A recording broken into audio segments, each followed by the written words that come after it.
Okay, I think I'm live. The lighting is better now. It wasn't showing up. I will wait for YouTube to send me my signal that I am live. And if you think there it is, and if you think, wow, he's looking extra manly tonight, it's because I just got out of the gym. That's why I just got out, just sat down here. So thank you. Um, so before I start, I just want to say a few things.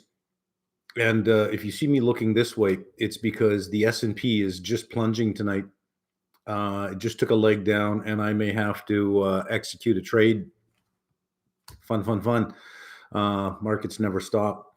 Meta and Microsoft appear to be getting just punished after hours, along with a couple of other companies just getting punished. You miss slightly, and you just get punished. So I may cover a few short positions if I see 58.10. I got 58.29 on the other screen. So if I got to jump, it'll just be a second. I can do the trade right here. So let me start with a few things first, so that you understand where I'm coming from. I grew up in a very liberal riding. In Canada, we call them ridings. In U.S., you call them congressional districts. I grew up in a very liberal riding. Everyone voted liberal. We had liberal representation for the longest time, and I pretty much voted liberal. Only time I voted conservative was Brian Mulroney, the first time. Through the 90s, Jean Chrétien, Paul Martin, I voted liberal. I thought, looking back through all the prime ministers, that Pierre Elliott Trudeau was probably one of the best prime ministers Canada had ever had in terms of policy, maybe in terms of the debt that he brought in, but in terms of policy, he was a very strong federalist. It's been in the last 10 years that the Liberal Party has, I don't know what they've decided to do, but they've just packed up and moved left considerably. And in moving left, they decided to be extremely simple-minded and just downright insulting to the majority of the population. And I simply can't go along with that. So, you're pushed to the other side because you simply can't vote Democratic or you simply can't vote Liberal anymore. And that's, sort of just to give you a basis of where I come from. My political orientation is what is called classic liberal. A classic liberal is socially liberal. In other words, do what you want. I don't care. I really have no opinion how you conduct your life. Do whatever you want. I don't care. Just don't send me the bill. So you're socially liberal, but fiscally conservative. And the Liberal Party today, or the Democratic Party today, is so concerned about things we shouldn't be concerned about anymore that I thought we left behind, or that we were leaving behind. So concerned about skin pigmentation, so concerned about gender, so concerned about identity, to the point of it being just absolutely sickening. That there is a belief on that side that your skin pigmentation is all we need to know about you to determine who you are. If you're white, you're a racist. If you're a male, you're a sexist. If you're successful, it's because you're greedy and a tax cheat. If you're straight, you're a bigot. And it is just simple-mindedness that I think makes a lot of people, or some people, feel good about outwardly hating. And it promotes hate. It's not a movement of compassion. It's a discompassionate movement that's fueled by hate. You have to hate anything like that. The right has their group of hateful people as well. They've been around for quite some time. The KKK have been around for quite some time. We know who they are. Nobody likes them. Nobody likes any of those people. We are well aware of those people on that side, and nobody likes them. So that's basically where I'm coming from. I'd like to vote Liberal again if the Liberal Party would move back to the center, but they don't. That's me. So let's see what we have. And I'm hoping that we can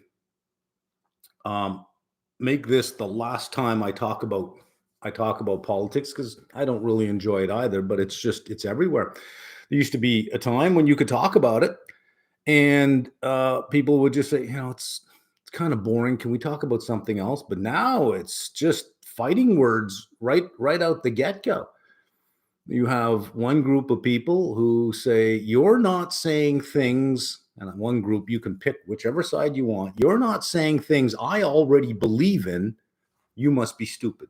You must be biased. What the hell is wrong with you? How can you vote for that person or that person? So let me go through the questions and see what we have here. Voted DJT. I'm with you on most conservative policies except education and childcare. Those are investments in the nation's future. Hence, some taxpayer funding goes a long way. I got no problem with funding education. I've said that many, many times. I have no problem funding education at all. Up to grade 12, yeah, on the taxpayer. I had my education paid up to grade 12, pay it forward. I have no problem with that. No problem with that at all. In fact, I would take it one step further. I would say that if you do not complete high school, you don't qualify for minimum wage, and you have to sign off on welfare for the rest of your life. You don't get a handout from the state if you don't finish at least grade 12. I'm doing you a favor. We're doing them all a favor. We're doing them no favors by raising the social safety net and catching them every time they fall, especially if they decide to quit something that's free like high school. So I'm all for free education, and I think there should be a penalty for leaving before grade 12. At least finish grade 12, because the evidence shows that if you finish grade 12, you're more likely to go on to a trade or to university if you can at least finish high school. As far as childcare goes, there's where I sort of have a bit of a problem. Is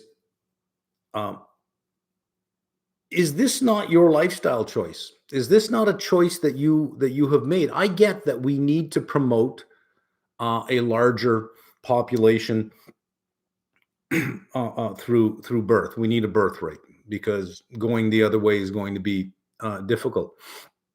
But we already send you checks. Ooh, look at that. We already send you checks. One person I know said it was like almost $500 for each kid. That's, we're already sending you checks. We're already giving you free health care. We're already giving you pre-kindergarten. That's sort of a daycare. All we're asking you to do is pick up the first 4 years. And it is your choice. It was your lifestyle choice. Remember now, I'm a classic liberal. Do whatever the hell you want. Just don't send me the bill for your lifestyle choices. We're already doing quite a bit there. Where do you draw the line? Where do you say, look, at some point, personal responsibility here. That's all we're asking. Everyone's having a tough time. But when I have to pay for daycare for people who have a fairly good lifestyle, but we think that, well, this is all part of what's called now social infrastructure. I got a problem with that. That's where I think, let's think about this. I think we might be going too far. You only need to look at Japan, South Korea, China to realize how low birth rates can do. But you don't need birth rates. We have both in the U.S. and Canada. You have a viable immigration policy. Canada has had incredible population growth from its immigration policy. Not well thought out, mind you. And the numbers were just brought down. I don't know if he thinks that'll help him win the election. But you have an immigration policy. You don't actually need the birth rate if you have the immigration policy. The U.S. has legal immigration as well, but has a huge illegal immigration problem. And listen, I live in Costa Rica and I live in Canada. And I can tell you that if I were born and raised in Costa Rica and I was at the bottom, because when you're at the bottom in Costa Rica, you stay at the bottom. It's brutally difficult to get out. I'd be heading to the US as well. I'd be at the border and I think, well, I'm not really escaping anything except just economic misery.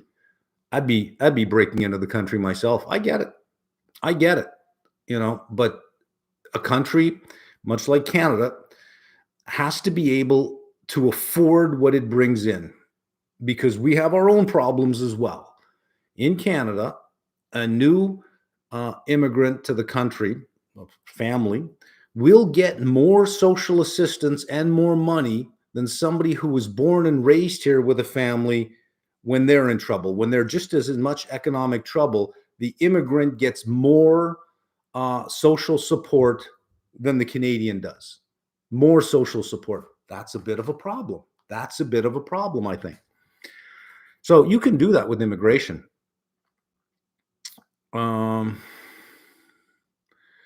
Listen to DJT on Joe Rogan. Trump has my vote.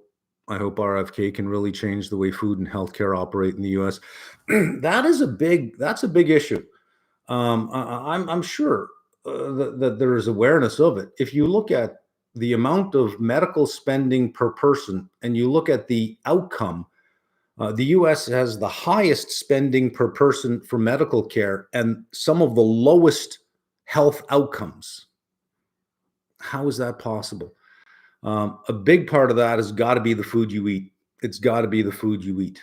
So yeah, I think if you can do something there, I think that would be difficult, much more difficult than the U.S. Canada has certain standards that are higher than the U.S. in certain categories. So we do have a lack of choice sometimes in what we can buy, only because we have certain grades that have to be met. I don't know if you can do that in the U.S. because the part of the culture is the First and Second Amendment is huge in the U.S. Right to free speech and right to bear arms. Those are big cultural things in the U.S. that are difficult to get rid of. Part of free speech is my freedom of choice. I should be free to express myself however I want. Don't know that you can begin to restrict the food, but don't have a horse in this race. Love the U.S. And the world hinges on financial health. Deficits bother me, and I hope whichever party has shown the slightest interest in solving it wins. So what we've heard, I think, in the last week is a willingness on the part of the Republicans to tackle the debt. The number 2 trillion has been thrown out of getting 2 trillion out of spending, and the pushback is, where are you going to get the 2 trillion? You can't cut this, you can't cut that. But they're making the assumption that all of it is being spent rationally without waste. There's quite a lot of waste that goes on in government spending. And who is it? The person being considered for Treasury Secretary said he would work with Elon Musk to try to get $2 trillion out of the system. They are talking about it. They just recently, by the way, they are talking about it. So the other side isn't, but they are talking about it, which is at least promising. Hard for me to accept a lot of what Harris has to say. She was adjacent to the position for 3.5 years. And if she truly had these amazing plans, why didn't she do it then? Well, to sort of just, if I had to defend her, she is the VP. VPs don't have a lot of power. They're usually never seen. Biden was the VP for 8 years. Name something he did. Right? Name something he did. Pence was the VP for 4 years. Name something he did. Like, name something he enacted. Name something he did. VPs usually have very little power. So on this one here, I would say, I think we're asking too much of her by saying, well, she never did anything. It's like, well, what do you want her to do? Right? She's not the president. Right? She's just sort of, look, in case I die, you'll take over. But until then, just, do something simple. Is democracy flawed? Thinking in relation to Nietzsche writings, does the democratic system suppress individuals with will to power if leaders start to punish success? Hang on a second here. Um, I think a lot of good people don't even want to go into politics anymore, just because of the just the mudslinging, just the looking back over the last 30 years of your life for every little thing that you did wrong, and then putting it out there for everyone to see, as if as if a mistake we made 20 years ago defines us. I want you to answer this question. It's a good question too. If we're thinking about the types of people that we want in leadership roles, I want you to think about a judge. Do you want a perfect judge? I certainly don't, because there's no mercy in perfection. Everything you've done in front of a perfect judge is a flaw in you, not a mistake you made that you'll grow from, but a flaw in you. I want my judge to have lived the life and made mistakes, to recognize that when I'm standing in front of that judge, that they can look at what I've done and say, well, okay, this looks like a stupid mistake you made. I'm not going to ruin your whole life over it. It's a stupid mistake you made. We won't define you. You will grow from this. I want them to be able to recognize the difference between my character flaw and a mistake I made. A perfect judge never will. One side sets these purity tests that everybody must pass. Why the hell would you want perfection in somebody that judges you? There is no mercy in perfection. There is no understanding in perfection. So, good people just don't run anymore, because good people have complex lives. Nobody is a perfect person. Do you really want all of the things you've said and done as you were growing and learning to be who you are today to be on the front page? Oh, 32 years ago, we found a person who said this person did this.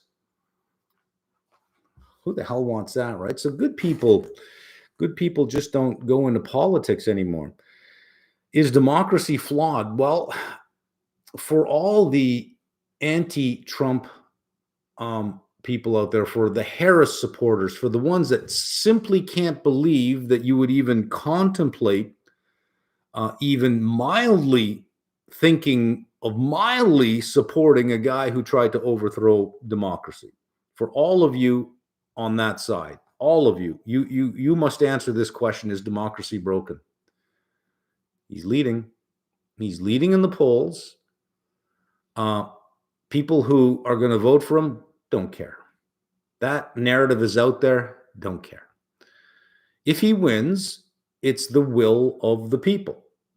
If he has the votes and he wins, it's the will of the people. That guy. Is democracy broken if he wins? If the majority of people want a guy who they believe, who believe or not believe, who gives all signs that he wants to be a dictator, if he still wins with all of that out there, would you then say, I have to support democracy?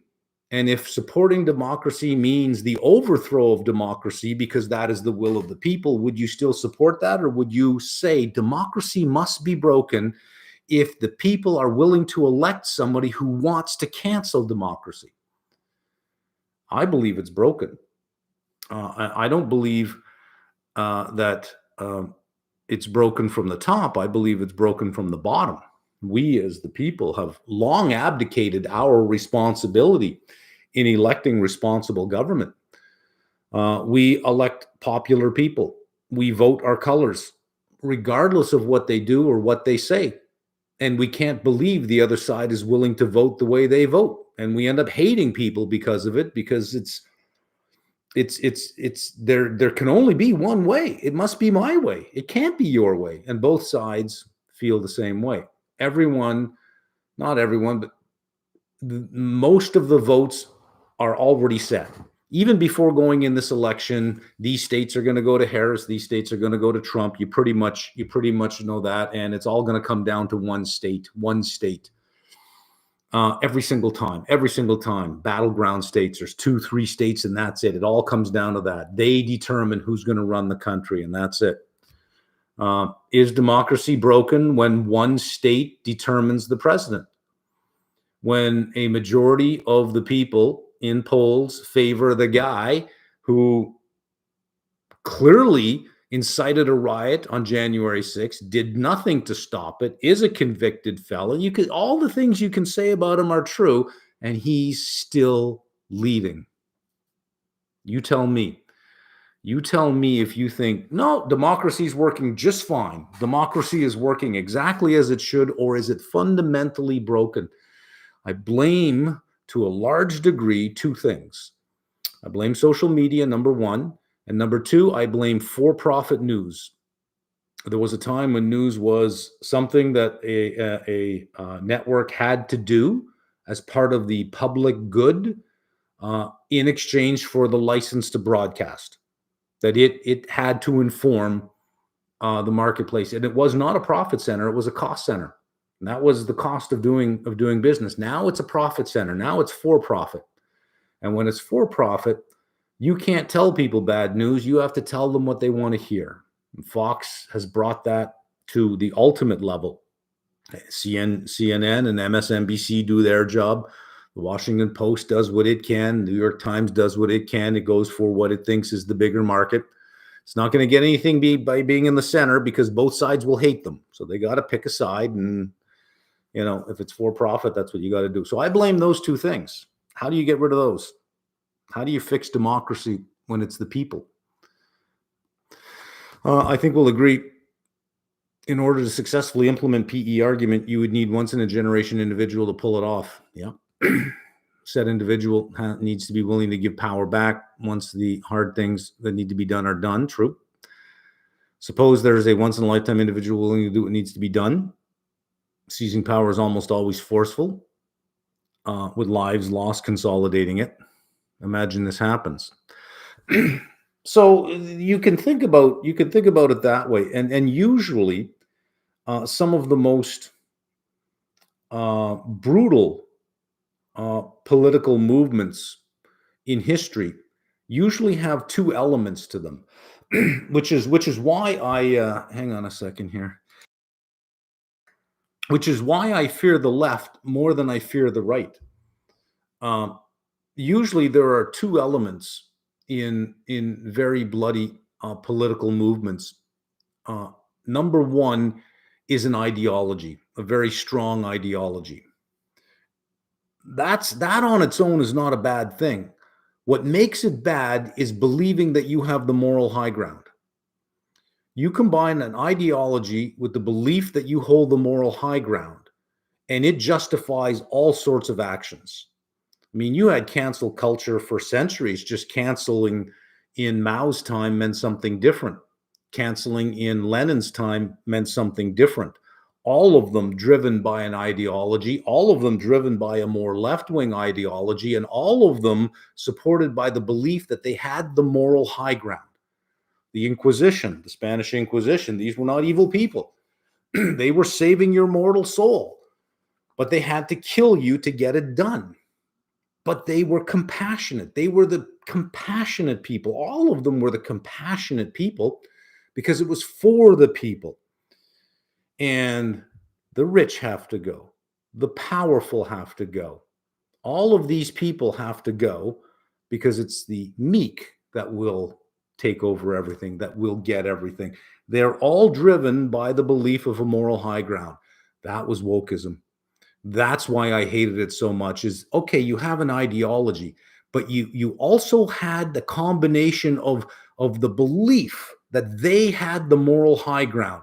That justifies all sorts of bad action, right? So canceled today means something different than it did in Mao's time. When you were canceled in Mao's time or canceled in Lenin's time, that meant that you went to a re-education center and you were more likely killed, right? So we did have an attempt at that. You can have a political dictatorship, or you can have an ideological dictatorship, and that's what I saw on the left, because they weren't stopping, and it was a hateful movement.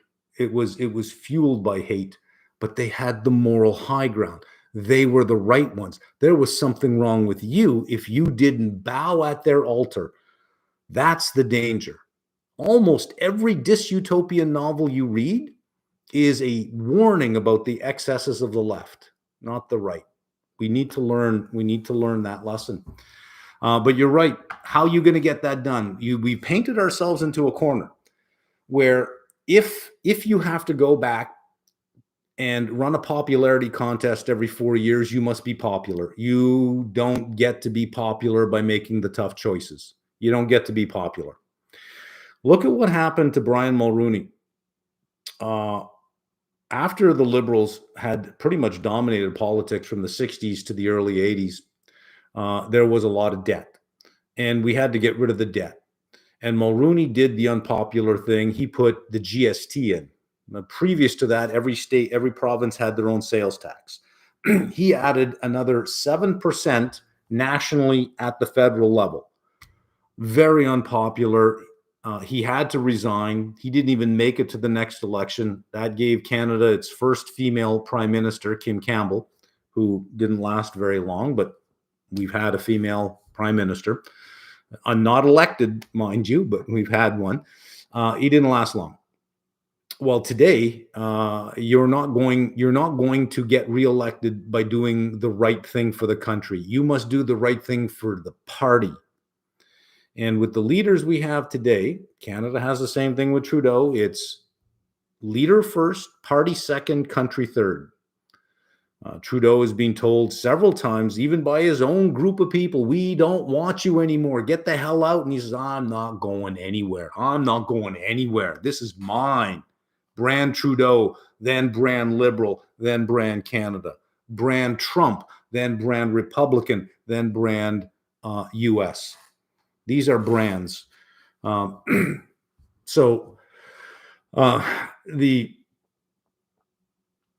forget what point I was trying to make now on that. We're in this difficult corner that how do you fix this spend, this on one side it's tax and spend, on the other side it's cut tax but still spend. How do you fix this problem unless, like private equity does, take that public company private so that it can make the tough decisions? How do you take the country private for a number of years so that it can make the tough decisions and then reintroduce it?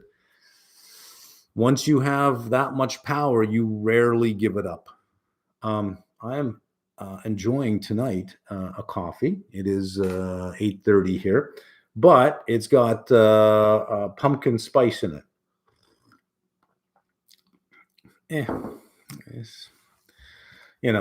I think everybody wants pumpkin spice this time of year. I don't get it, but there you go. Tesla Model Y accident in Toronto. Yeah.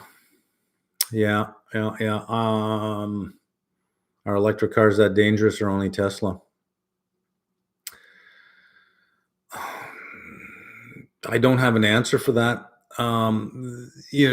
So think about it in terms of the pit bull.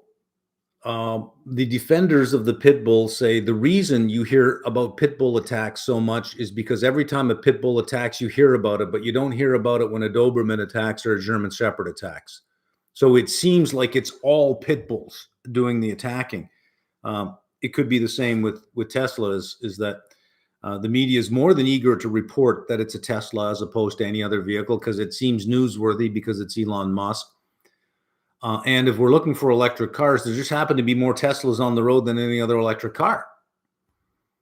And to push back on the pit bull thing, for those who supported the pit bull, the evidence out of Toronto showed that pit bulls made up about 5% of the dogs, but 25% of the attacks. So it was the dog. Let's see. Do not agree with crypto. Well, I don't want to get into that. Surprised to see such a backlash over centered and mild comments on the last market outlook. I thought they were fairly benign comments as well, but this is the political environment we live in, where if I say something that you don't already believe in, that is a cause to hate me. How can he possibly? And it's the same thing when I hear somebody who thinks, well, I'll vote for Trudeau. Why? What is wrong with you? Are you that simple-minded that you're going to vote for that again after everything that we've seen? You're going to do it again? Why? right? It's I can't understand them, they can't understand me. I'm part of the problem. Oh, Whitey would say that. Of course you would say that. Your time is over, man. It's like there's the hate, there's the skin pigmentation shit. There we go. Now next they're going to throw out my privilege. I don't have privilege, by the way. I have merit. Okay? If somebody says, "Oh, you have privilege," it's like, "No, I don't. I have merit." Never once was I walking past a bank and the door swung open and the bank manager said, "But what are you doing? Get over here. Come here. Here's some money." Never once did that happen to me. I can't imagine the times that and I did seek bank financing for the first venture I have. I sat in front of other people, white as all hell, and I was turned down at bank after bank after bank till I finally got one. It never occurred to me at the time to say, "I'm turned down, but I'm white. Don't I get stuff?" I don't understand this white privilege stuff at all. Um, where'd we leave off here? But yeah, it was an overreaction because here's the thing. I've openly said that I'm atheist. I don't believe in God at all. I don't believe in that kind of, to me, it's nonsense. But I understand that there are people who believe in it and they get strength from it. So fine, have your religion. Don't demand that I participate in it with you, though, but have your religion. Nobody gives me any issue with that at all. Everyone's okay with that. Everyone's fine with that. But you get in, as soon as you mention that you would vote this way or that way, the vitriol comes out. Um, I have to blame social media for that. I watched Joe Rogan interview. Great recommendation. Now, if you're not a Trump fan, if you think that the guy's just ridiculous, at least watch the interview, and you will see. Well, I mean, he's still him. He's still braggadocious. Everything he does is the best. Everything is wonderful.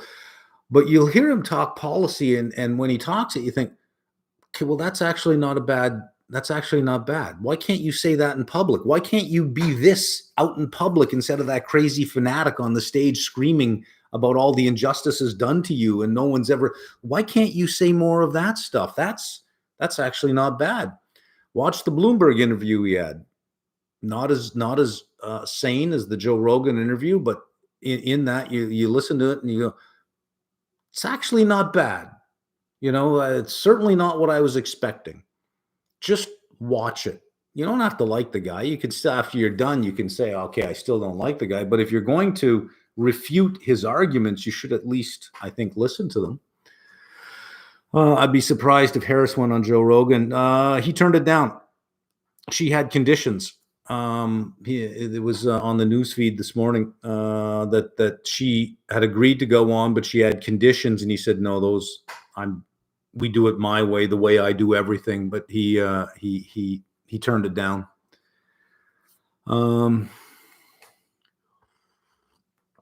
Thoughts on universal basic income would actually be beneficial to society, given that we would be falling for the trap of subsidizing lifestyle choices.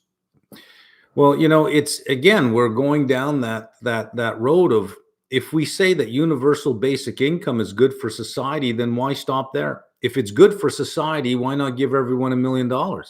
Like, where do you say, oh, no, past this number would be bad for society? Where's the point where it becomes beneficial, where it's no longer beneficial? That if I give you $1, that's not enough. If I give you $100, it makes somewhat of a difference. If I give you $5, that's pretty good. Well, why not give you 1,000? Okay, well, if 1,000 is good, why not 1,500? Why not 2,000? Why not give everyone $1 million and say, look, don't come and ask me for anything anymore. That's all I got. That's got to last you the rest of your life. My grandmother would do that when I was in high school. Can I get $5? Can I get $5? She'd say, here's 10. That's got to last you the whole month. Don't ask me anymore. And you pretty much had to get by on that. Well, why don't we just give everyone $1 million? Say, okay, that's it. It's done. If it's beneficial for society, obviously that sounds like a silly thing to do, right? I don't agree with universal basic income. On the other side, we have welfare, we have unemployment, we have all of these social safety nets. So if you make the argument to me that if we had universal basic income, we would take away all these other social safety nets. That means when you get a job, no unemployment tax would be taken off your check, and the employer would not have to pay into the unemployment system at all. Unemployment would no longer exist. When you lose your job, you simply go on universal basic income. If you showed me that canceling all these other social safety nets and putting this one in is the same price, then at that point I'd probably be more open to it, saying, if we're spending the money anyways, sure, but it can't be to the point where I'm paying you $30,000 a year, and you decide that, why the hell should I work? This was the problem during the pandemic, is the government was sending people checks for $2,000 a month. So they were making $24,000 a year. Minimum wage is $32,000 a year. So they argued that I get 24 for free. If I work full time, I'm really only making $8,000 because I get 32.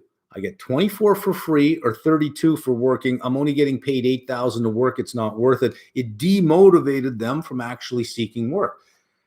This is where I would have a concern, is if you instituted universal basic income, would you then create your own wage inflation?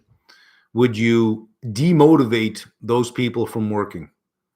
Now, before you push back on that and say people want to work, let me tell you about my charity giving.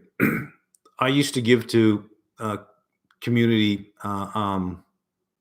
foundation here that feeds hungry people, 10,000, 15,000 a year. And then we'd buy Christmas presents for certain families. And every year you went back, you saw the same people. Year after year, the same people using the facility. You know, I can remember them because they stand out. You can see them. It's like, well, that's odd looking people, right? The same group of people every single year. So they weren't using it as a stopgap measure on their way to something else. This was a lifestyle. This just was part of the lifestyle that I stopped giving to certain charities because I realized that I'm not solving any problems here. I'm just feeding the monster. I'm not really solving any problems. This isn't solving anything. Would it not be better, rather than give away 100,000 or 200,000 every year, would it not be better to find a couple of entrepreneurs and fund their business for $100,000, and maybe one out of, because if you give the 100,000 away next year, you got to give another 100,000 because you haven't solved anything. But if you give 100,000 to a couple of businesses, one of them might hit and create 50, 60, 70, 100 jobs, which creates a tax base for the country. Is that not a better outcome for society than feeding the same group of people every single year without them ever going anywhere? Wouldn't investing in growth be better for society than investing in an expense again and again and again and again for a group of people that don't really want to go anywhere from where they are? You don't see any motivation. They were all every year the same group of people. So I used to give to a woman's shelter. And, you know, this is where people go in, and it's supposed to be, you're in a domestic abuse situation where you got to get out. You got to get out. I thought that's a great thing to give to. That's a good thing, especially if there's kids involved. You got to get them out of there. And it's not what you think. It is usually women with substance abuse problems that go in, and then they leave, and then several months later they're back, and then they leave, and then they're back, and then they leave, and you never actually solve the problem. It's just rotating doors on these places. Every now and then there's a problem that gets solved, but the bigger part of their clientele is just a rotating door, right? So I had asked one time, I said, how do you vet them? Like, a woman comes here and says, I need protection. How do you vet them to make sure that this is just not part of the system that they're using? to live for free and do whatever? How do you vet them? And the answer was, well, first of all, we believe them. We believe them. Well, okay.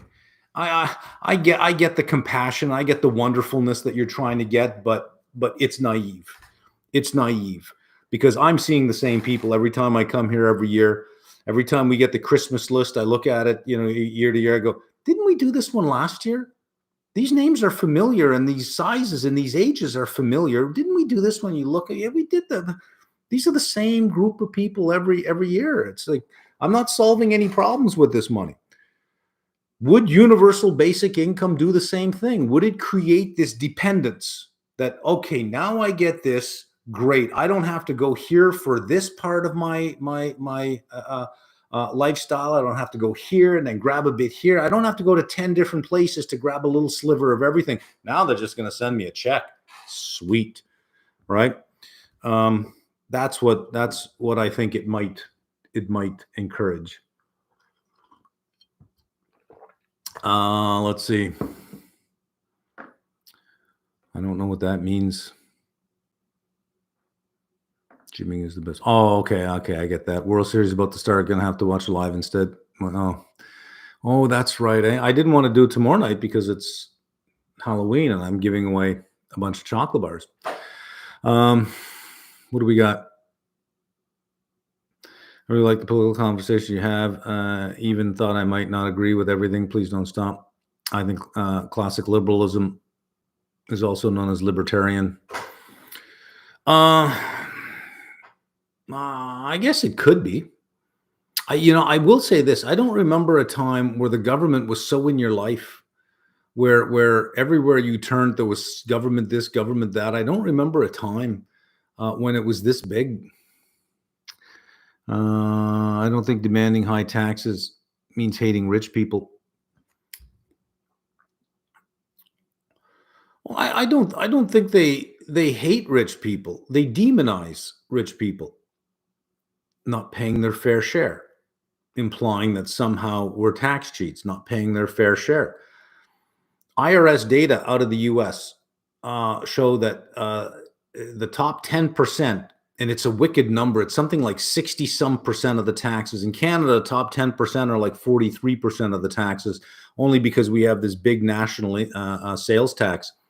But in the US, it's even worse. The top 10% of income earners, the share of income tax they pay, they're paying their fair share. They're paying their fair share. To continually demonize them, I think, is a bit of a problem. My business employed at one point 15 people. 95% of my revenue came from outside the country. When I sold my business, I had a capital gain. Big chunk went to the government. Still not enough. Want more, right? And all of this money was brand new into the country that never existed before. That should be seen as there should be a medal for that. You're a hero of the economy for doing that. But no, you don't pay your fair share. 53.5% is not enough. We want 56%. We also want to come back next year. And if you got over a certain amount, we want 2% of that every year in perpetuity. If you're going to buy something that other people can't afford, you don't get 13% sales tax. You pay 33% sales tax. It's like, you can't get me from all sides. All right, enough. And what have they done? They've lost a high income taxpayer. They need 84 people to replace what I pay per year. You got to bring in 84 people that make the average income in the country to replace my tax bill, all because of this relentless attack on going after the same group of people again and again and again. And if you want to see how that ends, I think it's on. If you don't want to read the book, there's a little cartoon. I think it's a 45-minute cartoon on YouTube, Animal Farm. 4 legs good, 2 legs bad.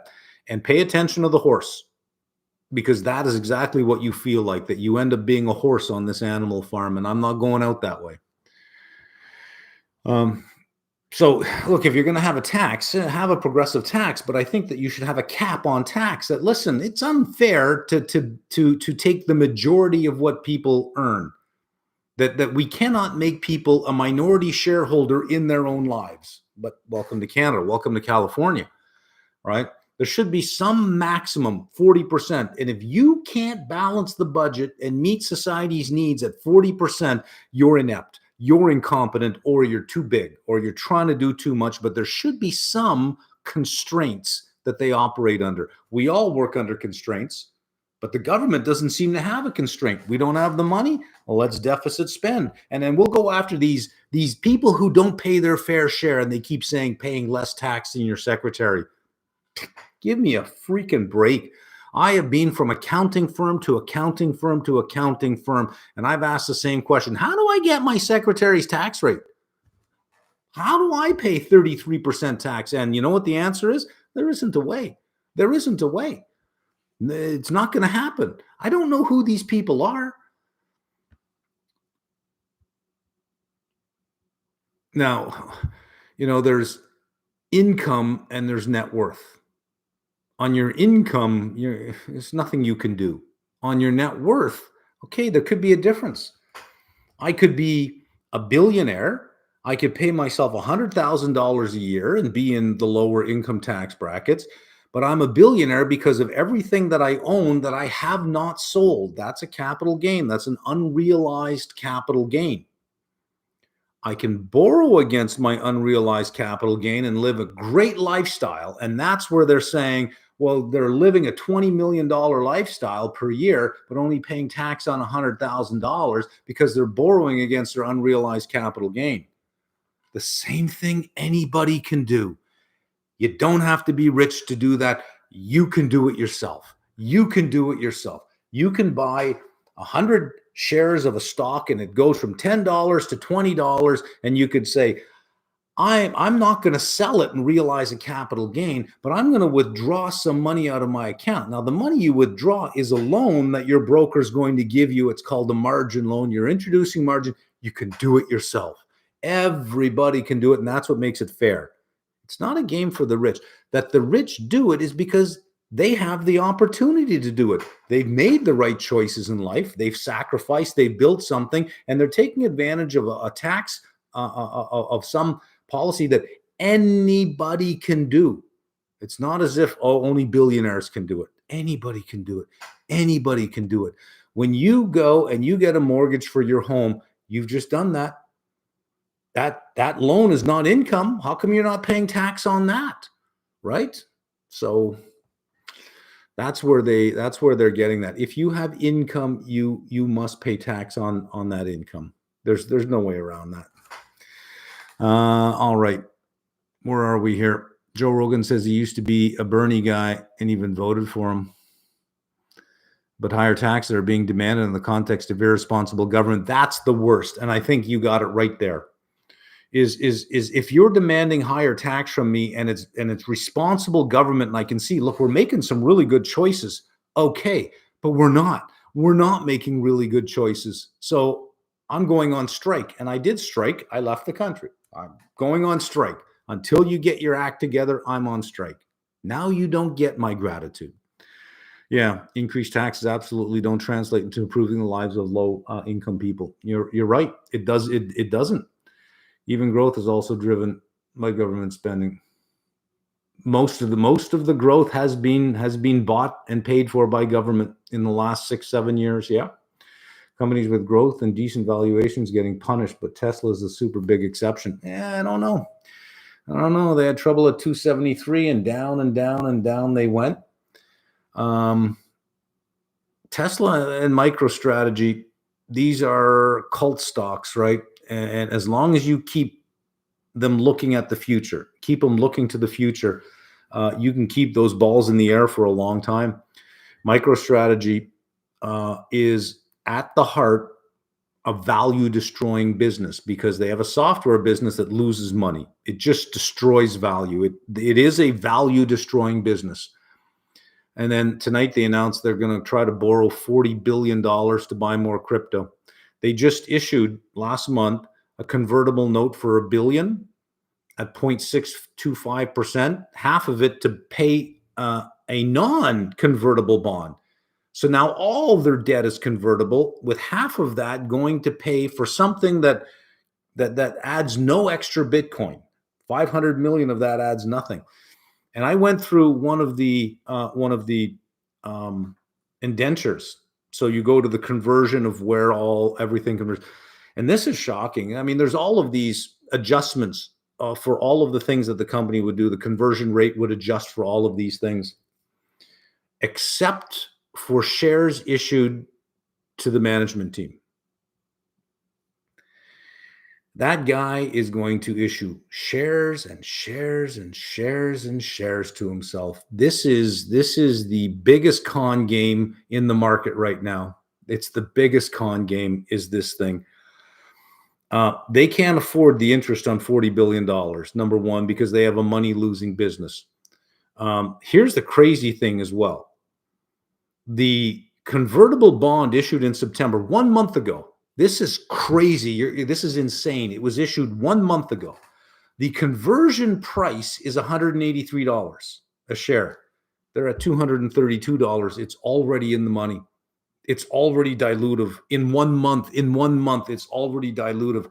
The idea that there's leverage to the upside is, I think, one of the biggest cons that they're running. And in their investor presentation, they even have a chart that shows you, oh, if Bitcoin goes to they show you the leverage. And at the very bottom, assuming no conversions. They're all going to convert. They're all going to convert. You can scream that till the cows come home, and the investors just think that you're the one that's stupid. Now, in their defense, it is going up. So, you don't have to hold it to maturity. You can just say, look, it's going up. I'm riding momentum. It's going up. Yeah, it's a scam. It's a con, but this con is going up. But yeah. I don't know that there's anything worth buying that has taken a tumble just yet, but the Canadian apartment REITs, come on, cap rate. I'm looking for 45, 44. I'd love to see 43. I would load up again this time. It'll be my third time doing it.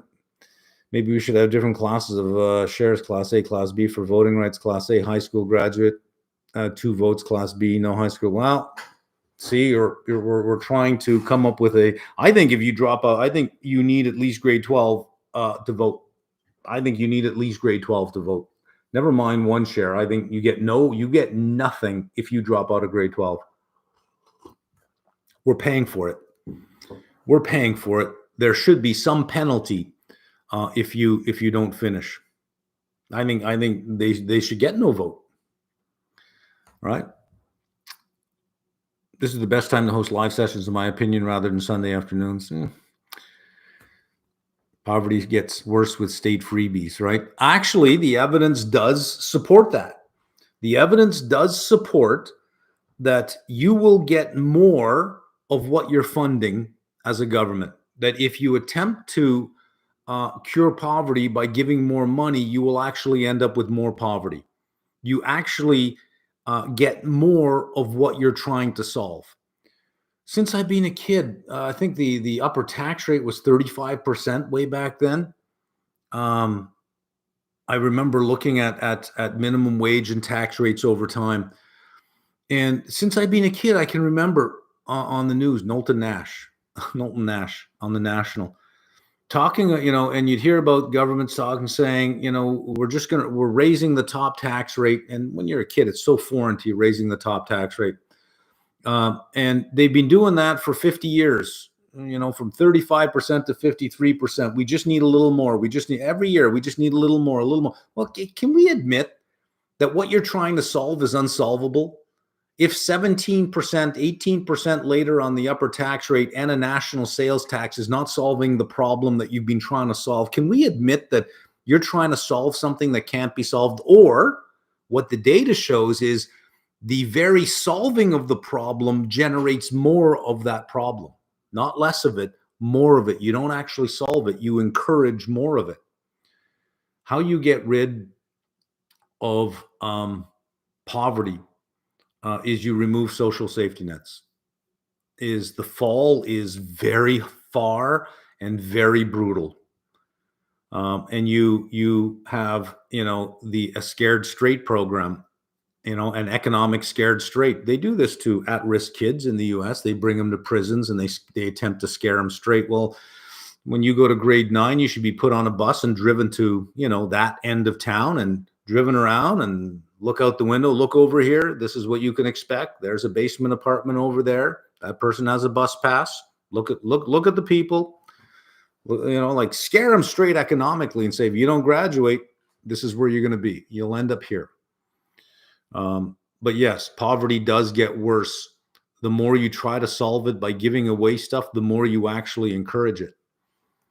And for those that want to push back on that, look at the data. Look at the data is clear on this. You actually end up getting more of the very thing that you try to solve. Market outlook, you went over the U.S. debt levels and painted 2 scenarios of the balanced budget or a further rising deficit. Could you expand on what you expect depending on who wins the election? I think if Harris wins the election, it'll be business as usual. I think the Trump tax cuts will expire. The corporate tax rate will increase, which if she is winning that night and it's declared that she's the winner, I think you're going to see a pullback in the market because that cash flow that currently is being priced in will disappear. The increment in the tax, that something there is going to happen because you can't have higher valuations with lower cash flows on that. Something has to give on that. I think she'll respect the independence of the Fed, which probably is important. I don't know how friendly she's going to be to business. I don't know how friendly she will be on that side of things. The evidence from the past does support better stock market returns under Democratic presidents than under Republican presidents. That's pretty clear. But we've lived through 3 or 4 years now of indicators and trends with 100% record simply failing. We raised rates the fastest we ever have, and the economy accelerated into it. What the hell is that? Valuations actually went higher as we were draining liquidity out. What the hell is that? Everything was upside down. It's like I can't even read this economy anymore. So it could be that under this Democrat this time, it just might not work out that way. Either way, taxes would be going up. I don't think they have a plan on balancing the budget. I think they would announce that over so many years, they'll reduce the budget by so much, and then they'll come up with a number that, if we can reduce the budget by 200 billion and 200 and 200 and 200, that is times 10, that's 2 trillion. If we do, we do 200 billion, if we do it over the next year, we've just cut 15 trillion out of the deficit over the next 10 years with little bits, and then assuming a 10-year horizon and assuming that everything works out well. But everything will not work out well. There'll be bigger storms. There'll be more support for areas that need rebuilding. There'll be a significant downturn at some point. And you know how the government loves to flood people's paychecks whenever there's a downturn, because you can't get reelected if there's a downturn. You got to fix that. You got to give money away. That's not factored in. And there was no talk at all about balancing the budget. There was no talk at all. For the Democrats, to their credit, in the last couple of weeks, they've really increased the talk about cutting the deficit. They've really increased the talk about doing that. That's at least something, because if you don't solve this problem now, it's just going to be a bigger problem tomorrow. And if you don't solve it tomorrow, it'll be a bigger problem the next day. It is, and the same with Canada. If we don't solve this deficit spending issue, it's going to become a big problem. And understand this now. Every single penny a government spends has got to come from you somehow. It's got to come from you somehow. So if you think you're inheriting your parents' house in 20 years when they go, probably not. If you think that, well, my parents have money and I'll get that inheritance at least. If you're 20, you think when you're 45, I'll get something there. You don't want to see them go, but you'll get something. Maybe say goodbye to that too, because the government's going to have to pay for this somewhere along the way. And going after estates, to me, seems like a no-brainer. Why wouldn't they? Why wouldn't they go after estates? Why wouldn't they? Why wouldn't they have a 90% tax on anything over 5 million? Why wouldn't they? Right? Because other people don't have it. Why should you have it? You didn't earn it. They earned it. Right? Not you. We're not here to create legacy wealth, and there shouldn't be legacy wealth. So if you have capital in these countries right now, I guarantee you don't get to keep that. You're just holding on to it until they come and get it from you. You don't get to keep that. If you're an older person now with money and you have kids and you think, well, I'll leave something for the kids, there's a high probability that an estate tax is going to be there by that time, because this all has to be paid for somehow. And it all has to come from you. The IRS doesn't send me a bill. I'm not a US citizen. They can't send me a bill for anything. They can't get it from me. They got to get it from you. And your assets are fair game.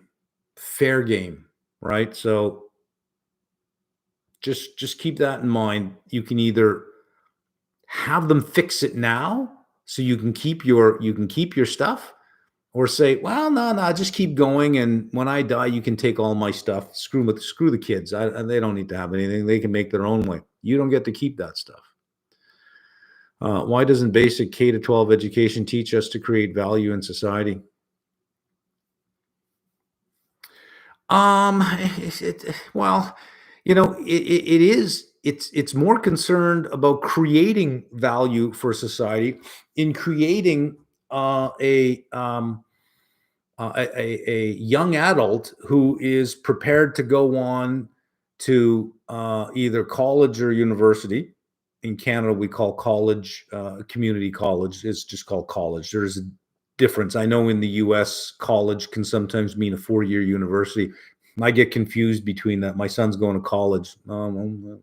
There's good things in college. Carpenter, plumber. There's good things. No, he's doing as a. You mean university, right? But so you can go on to a vocational, we'll say it that way, a vocational school or an educational school. I think that's what K to 12 does, is it prepares you to then determine how you're going to create value. But first, we must create some raw material to then go on to do that. China struggled with debt. Xi was serious about cutting debt, but he ended up having to reverse the policy, and China's deep deflation. So dictatorship will not reduce debt. Well, you got a point there.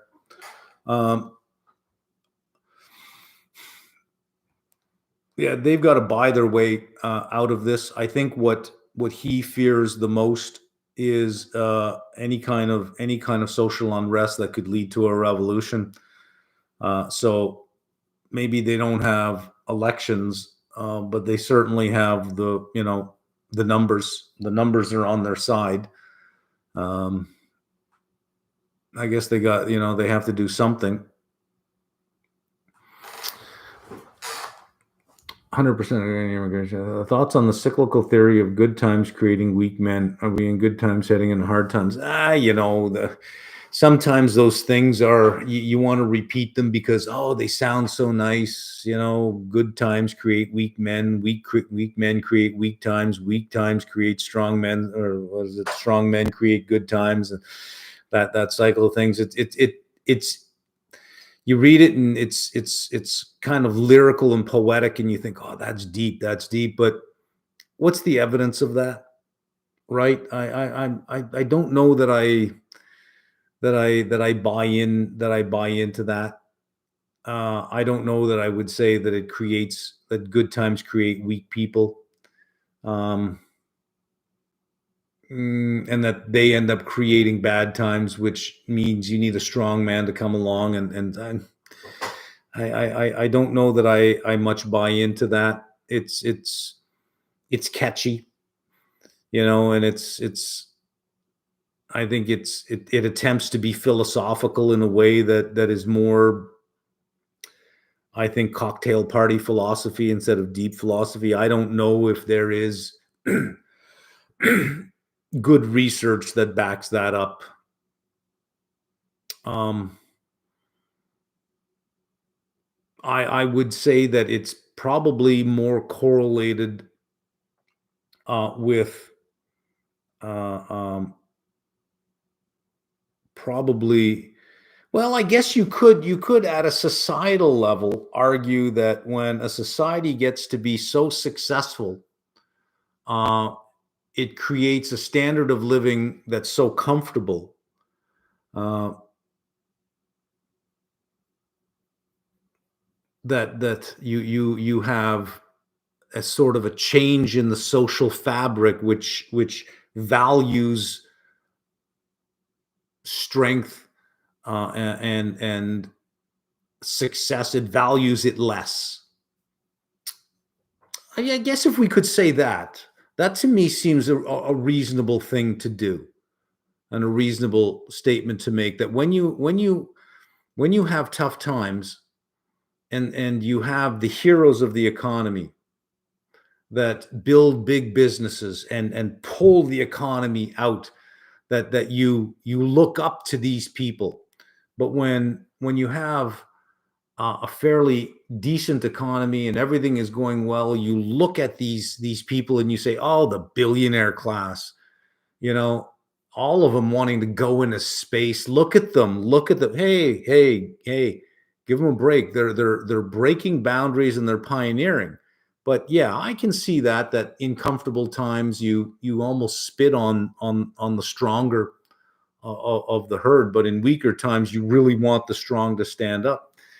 Yeah, maybe there might be something of truth in it, but I don't know that I would, you know, have it embroidered into my pillow, right? But I guess we could, you could probably say, well, Rome had that problem, is that it got too decadent for its own good, and it got weak because it got decadent. Is the U.S. too decadent for its own good?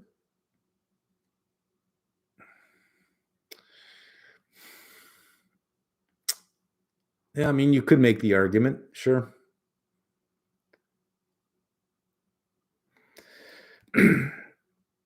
Does the social costs outweigh the potential deferred social benefits? That was from a follow up for another question. I'm not quite following that one. What's your exercise regime like?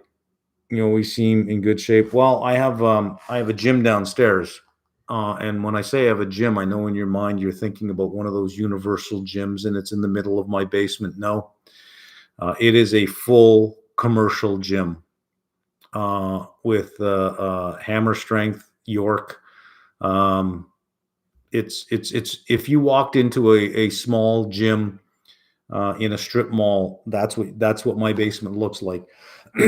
um, was about 100,000 to get everything all in one place, and then I have a cardio room with um, gym quality equipment in there. Each of the pieces are, they're not 1,200, 1,300 bucks. They're all six, seven, eight, $9,000 pieces. I wanted a commercial gym here because I don't have the time to drive to a gym, hang out there, and drive back every day. I just don't have the time. Sometimes I only have half an hour, right? You want to be able to just do what you can. So I'm sort of lucky in the sense that I never have to leave the house. I have it here. So I do weight training. I have a 5-day interval. Chest, shoulders, arms, back, legs, one day off. Chest, shoulders, arms, back, legs, one day off, and I just cycle through them. I don't lift top weight anymore like I used to when I was younger. In the gym, I'd pyramid up to one. How high can you go to do one rep of something? What's your top bench? The one that you do, your top squat, you pyramid up to hit 1. I don't do that anymore.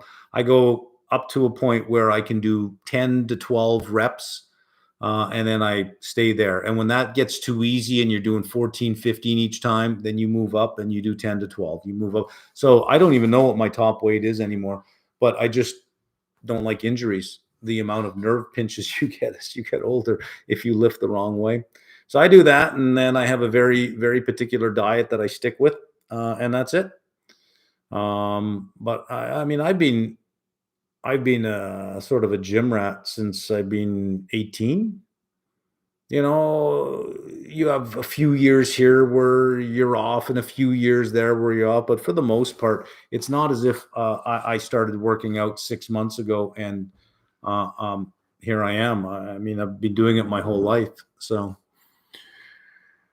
okay, let's get back to some of these political questions here. How will deficits go down if income taxes are eliminated? Well, okay, so there are many taxes. Income tax is just one of those taxes. So imagine that you replaced income tax with a user tax. Costa Rica has this. There is no income tax for someone like me, but everything imported into the country is 100% duty. You want to buy a vehicle, 100% duty, because there's no domestic vehicle production.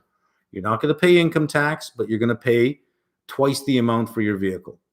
You don't want to pay that tax? Don't buy a vehicle. There you go. Don't buy a vehicle. You have a choice about the taxes you want to pay. You get private health care. Okay, well, then you don't pay into the, well, that's not, you still have to pay a little bit into the public health care system just in case you get into an accident. You they got to take you somewhere. You want to at least go somewhere, right? So they're not going to stop and say, well, which hospital would you like to go? It's like, take it to the nearest one. So you still have to pay into that system. You want to drive on the road, you pay a tax. If you don't drive on the road, you don't pay that tax. It's not as if everyone in society has to pay a tax to pay for all the roads. You don't have to pay for the roads if you don't drive. You have something called the right to circulate, which you pay in every December for the next year. And the bigger the car, the more you pay. So you can pay up to $3,000 a year just to drive your vehicle on the road. So it's not as if there's no taxes. There's just no income tax, but there are lots of other taxes. So you can conceive of a system that would be a little bit more fair. No income tax, so everybody gets their gross pay. However, you now pay tax wherever you want to go. So if you want to use the schools, well, then you'll pay $2,000 a year to send your kid to school. But remember now, you're not paying income tax, but you pay for what you use. So there's just user taxes. You might see that as being more fair. Country like the US, I don't think could ever cancel income tax. I think that's just hyperbolic speaking. That can never be done. Most inefficient institutions are government constant spending. Yes, they are. Healthcare, the problem is inelastic demand. Capitalism can't work there. Yeah, it is. It is inelastic. I mean, the higher the price goes, I still need healthcare. Either I just die or I pay for it. Where capitalism fails is when you have impediments to the free market, like Canada. You have public health care, period. Period. End of story. There is no private hospital that you can go to and pay, say, oh, I'll pay for my MRI. And no, you cannot have better health care than the person beside you. You all get crappy health care. For the last 6-7 years that I was in Canada, no, almost 10 years, I can't use the free healthcare system because I can't get a doctor. No doctors are taking patients. Everyone you hear about a doctor taking patients, you get on the phone, you call, and we're no longer taking patients. It's over. It's over. You're no longer taking patients. So you can't get into a hospital unless you're referred to from a doctor if you need a procedure for something. I have an allergy to something. I don't know what the hell it is, but I know I'm allergic to something. I don't know what it is, but it's something in my diet. I can't figure it out. I need to see an allergist, but you can't see an allergist in Canada unless you're referred to by a doctor, and you got to get a doctor to refer you. I can't get a doctor, so you live with your allergy. So what do? You go to the US and you pay. So I already have private healthcare. It's called the US, but Canada disallows it. So you end up with a situation where when you have an impediment to the free market, that creates a problem. It could be cheaper healthcare in the US if they had a private option, because people like me would say, I'll take the private option. Give me a discount on my taxes. I'll take the private option and I won't crowd out the public system. Now more people will have access to the public system. But you need intelligent people to get that done. We don't have intelligent people, unfortunately. Would you ever consider living in any Eastern European countries? Low taxes, good food, four seasons, friendly people. In an Eastern European, I see the world from Western eyes, from North American eyes, and Eastern European countries are just not represented well in the news or in the movies. All the bad guys, all the criminal gangs come from Eastern European countries. So you end up with this negative view of half of the world simply because of the way Hollywood promotes, the liberal people, simply of how Hollywood promotes the cultures of other countries. Again, I point out the liberal people, the compassionate ones, the ones that wag their moral finger in our face telling us we don't measure up. They produce these kinds of movies and output that give other countries such a bad reputation in our minds because that's what we see. That's how they're represented. Hollywood, right? Hypocrites. Thoughts on extending terms for elected officials? Ooh, but increasing accountability, how would you do that? Current system is very broken when everyone is making policy. Oh, I see. Make it such a long term that they do have the ability to do the right thing, like have 10-year terms. Yeah, I guess you could do that because for the first 5 or 6 years, you could do the right thing. And then once you start doing the right thing, you could start making things better. People will forget the tough decisions you made and only remember the last few things you did. Do we really need a change of government every 4 years? You'd have to fix the voter first. I think you would have to fix the voter. You'd have to have a way of informing the voter without indoctrinating the voter, because that's what media does now. It indoctrinates voters. If you listen to Fox long enough, you think the other side is insane and evil. If you listen to MSNBC and CNN enough, you think the other side is ridiculous and stupid. If you listen to John Oliver, you think that Republicans are absolutely evil and retarded because that's all he shows. The compassionate people, right? The compassionate ones. Yeah. Yeah, so it's not a matter of the news doesn't inform anymore. The news indoctrinates. Could you live under Biden for 10 years? Could you live under Trudeau for 10 years? Could you live under Trump for 10 years? Oof. Here's a solution. This I think is probably the best solution because democracy is broken, I believe. But we don't have to give them the money. Let's separate the Department of Finance from the government. The government can no longer spend what they want to spend. That much like the Federal Reserve is independent, have the spending, the taxation and spending separate, and that government has to then present a balanced plan to this organization, and then that organization would say, okay, we'll fund this and we'll fund that, but we're not going to fund this. Separate the two. Take the purse away from the idiots we elect, and then have a popularity contest all you want, right? Have them all you want. But that the finance department is run by career professionals, by CFOs and CFAs. Have it run that way. Take it out.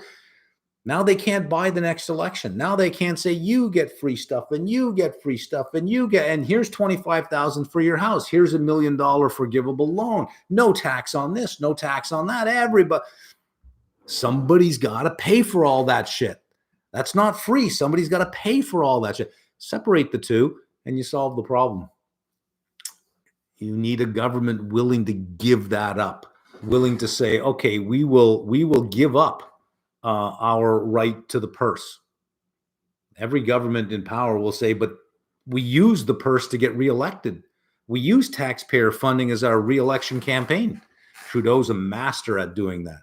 He introduces these budgets, all this money, but only if I'm reelected, right? Then everybody, so he uses taxpayer dollars as his reelection campaign. There is mercy in perfection only if there is sufficient sacrifice. A perfect judge will allow someone to pay your debt. A perfect judge will allow, I don't know. See, I seem to think that a perfect judge would look at your mistake and see it as nothing more than a character flaw, because from that person's eyes, they never made that mistake. I never did that. So every deviation from perfection must be characteristic to your character and not to circumstance.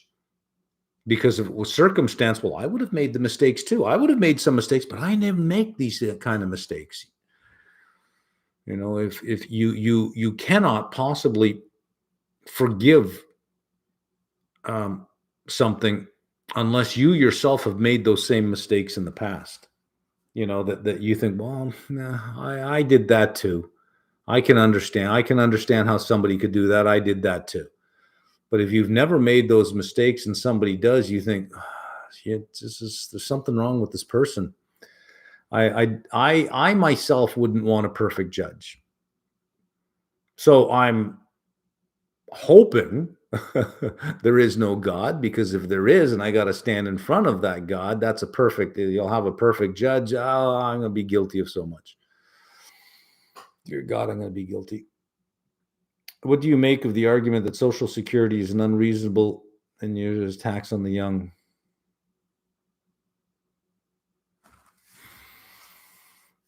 Well, it was originally conceived of as a sort of a forced savings plan, that if in your retirement you were profligate your whole life, that the government did take some money from you on each paycheck to make sure that you had something in retirement. In other words, the government didn't trust that you could make the right decision yourself and is making the decision for you to eliminate the potential of all that poverty in old age. You paid into the system. See, it's the same with CPP, Canada Pension Plan in Canada. I paid into the system. I have to pay every year. When I even being self-employed, you still must pay in. I think it was $6,500 a year that you still got to pay in. It's forced savings. So when I retire, I get it, but it's meaningless to me. Like it's meaningless. But to start saying we're going to income test it, it would be like, whoa, hey, that was my money. If you income test and you don't give it to me, now that was just yet another tax on me. I gave that money on the understanding that I was getting it back. Now I'm not. So I paid into it. I should get it back.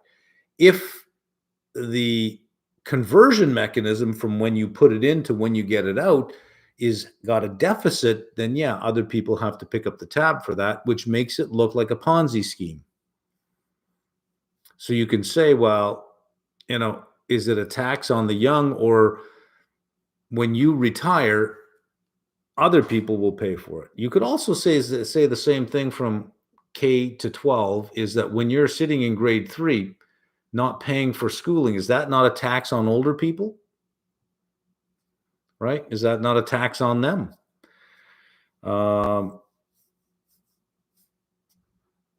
You can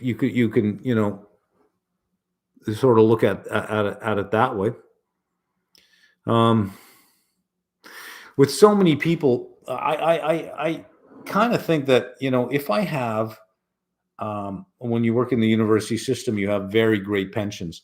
That if I'm working in the university system and I have a really great pension, there should not be any CPP deduction off of my paycheck, and I should not be and I should not be having to pay into it, which means it won't have to pay me out. That if I have company sponsored pension plan, I don't need forced savings. That could be one way. Extending the retirement age is a possibility for lowering government spending. That's going to be tough. What would you extend it to? 67? You'd have to extend it to something significant, given that the average lifespan in the U.S. is some of the lowest in the G20. If you extend the retirement age by 2 years, you actually reduce the burden on Social Security a lot, because if you pay the average life expectancy to 70, 72, or 73, it is low in the US. That, you're paying it out for 7 or 8 years, that if you can raise the retirement age by 2 years, instead of 8 years, you're paying 6, all of a sudden, 25% of the burden is now gone. If you fix healthcare and you extend the lifespan of Americans, you make that problem worse.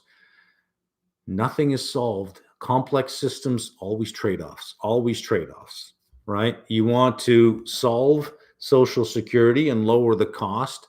What you want are worse health outcomes in the US.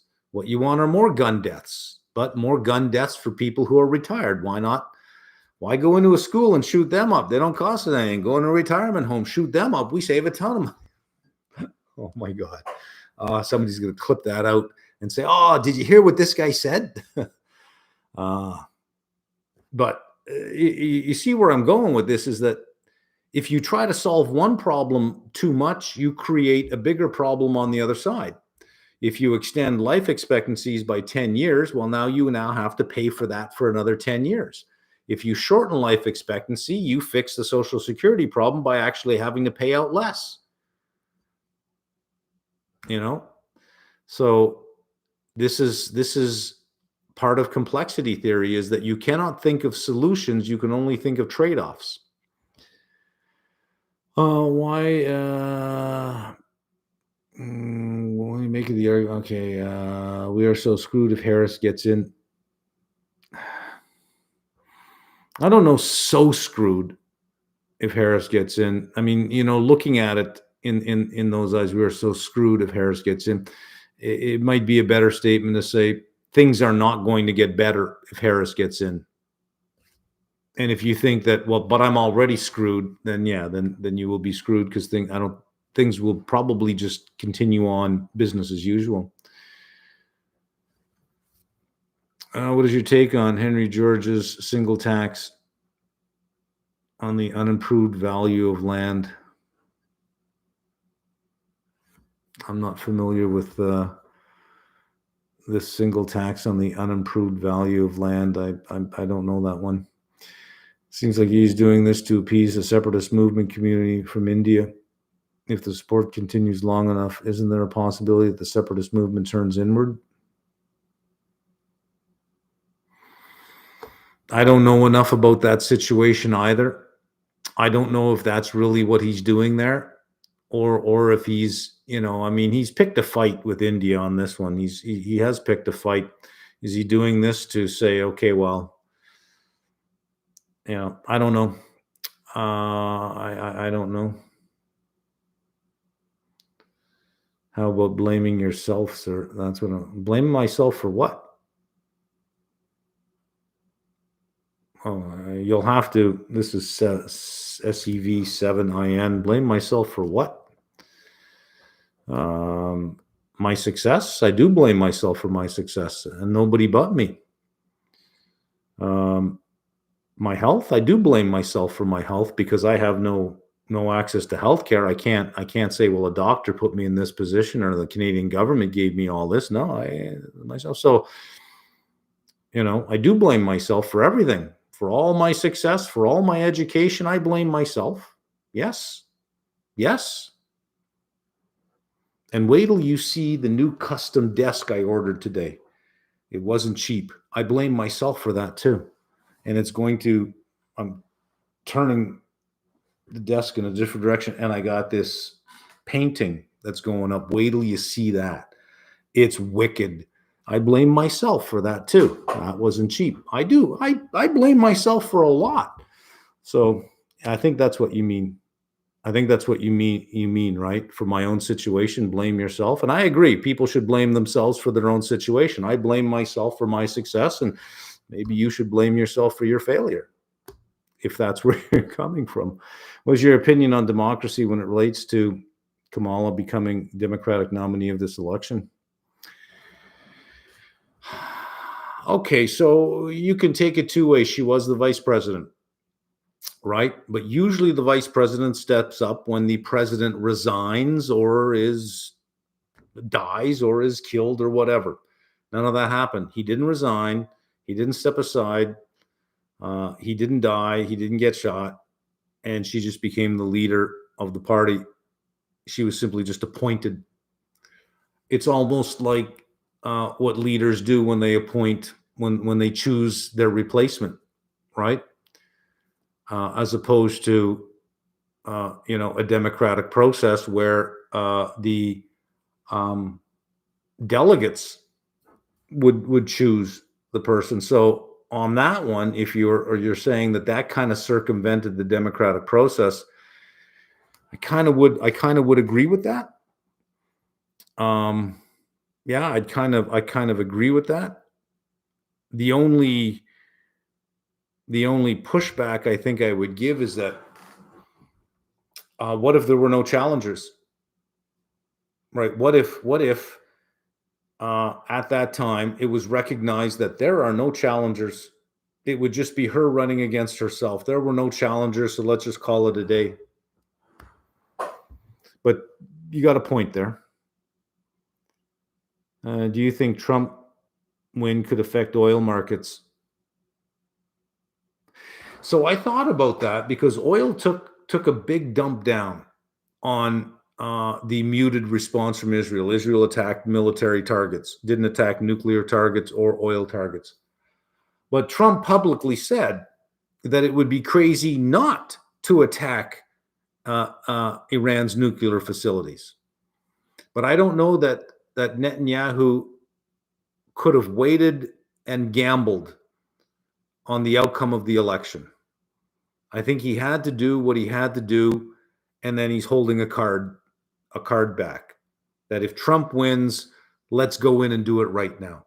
If Harris wins, well, okay, we hit back so that it kind of is we win both ways.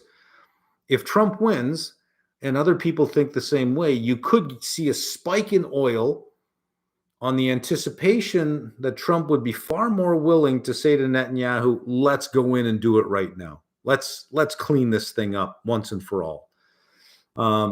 Or you could see oil take another leg down on his drill baby drill comments.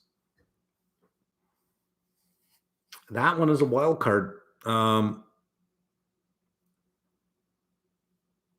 I wouldn't short oil. I guess that's what I would get at is I would not short oil because him backing Netanyahu or even encouraging Netanyahu, I think is well within the parameters of things he said in the past and things that he is willing to do.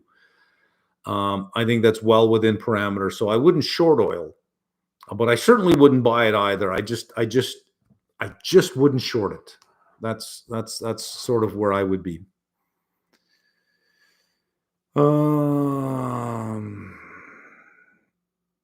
If you think high taxes is punishing the successful, then you might be too materialistic and lack empathy.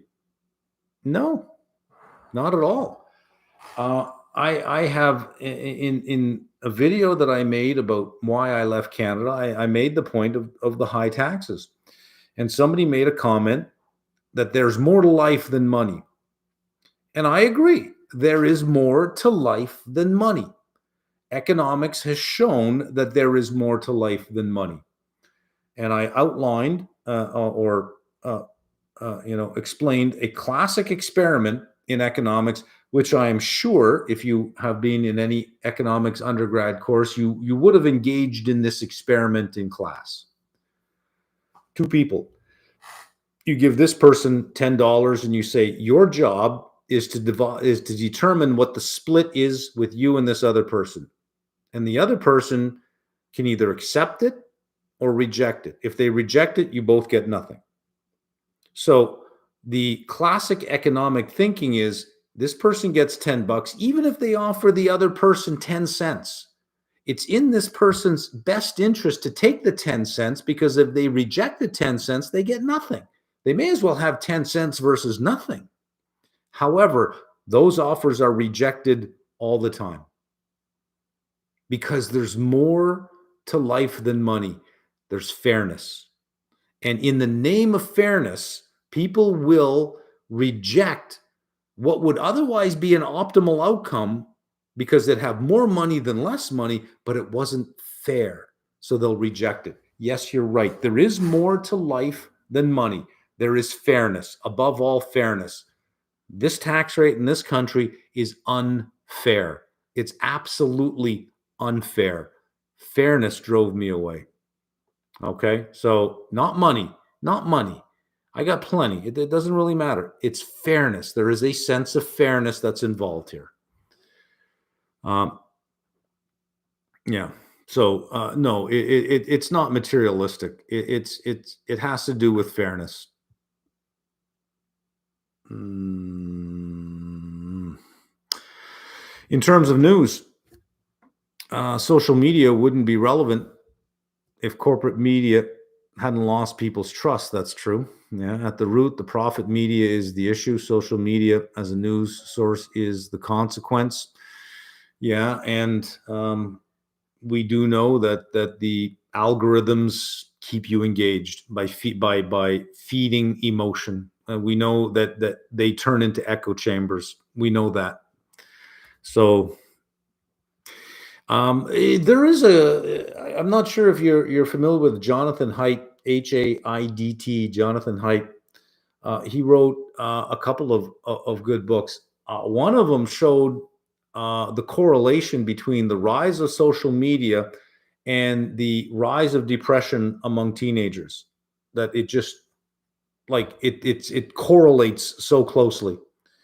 What do teenagers have to be depressed about, for God's sakes? You're young and you're beautiful. I mean, if I were a teenager again, my God, what do you have to be depressed about? Look at yourselves, right? I mean, come on, your whole life ahead of you, the excitement that you have, but it's this social comparison all the time, and it's this getting into this feedback loop, and social media does that. It heightens that kind of shit. So, there is that. But yeah, you can sort of argue that, well, what is the proximate cause? What is the root cause? Did you have encounters with KKK? No, never had encounters with KKK. You can see them. I mean, like, that's the thing about the radicals on that side, is you kind of can see them, right? You sort of see them coming, and you don't have to listen to them very long before you can just brush them aside. No, never had encounters with KKK. Actually, I believe it was a Democratic president that originally welcomed the KKK to the White House. Wasn't it 1914? What was the guy's name? Youngest president ever. He was the youngest president of Princeton ever. What was his name? The World War I president. I forget. But anyways, he was he was, I don't know if you call him a supporter, but he was okay with them. They even had, I think, a walk down in Washington, and people came out and cheered and clapped, and yeah.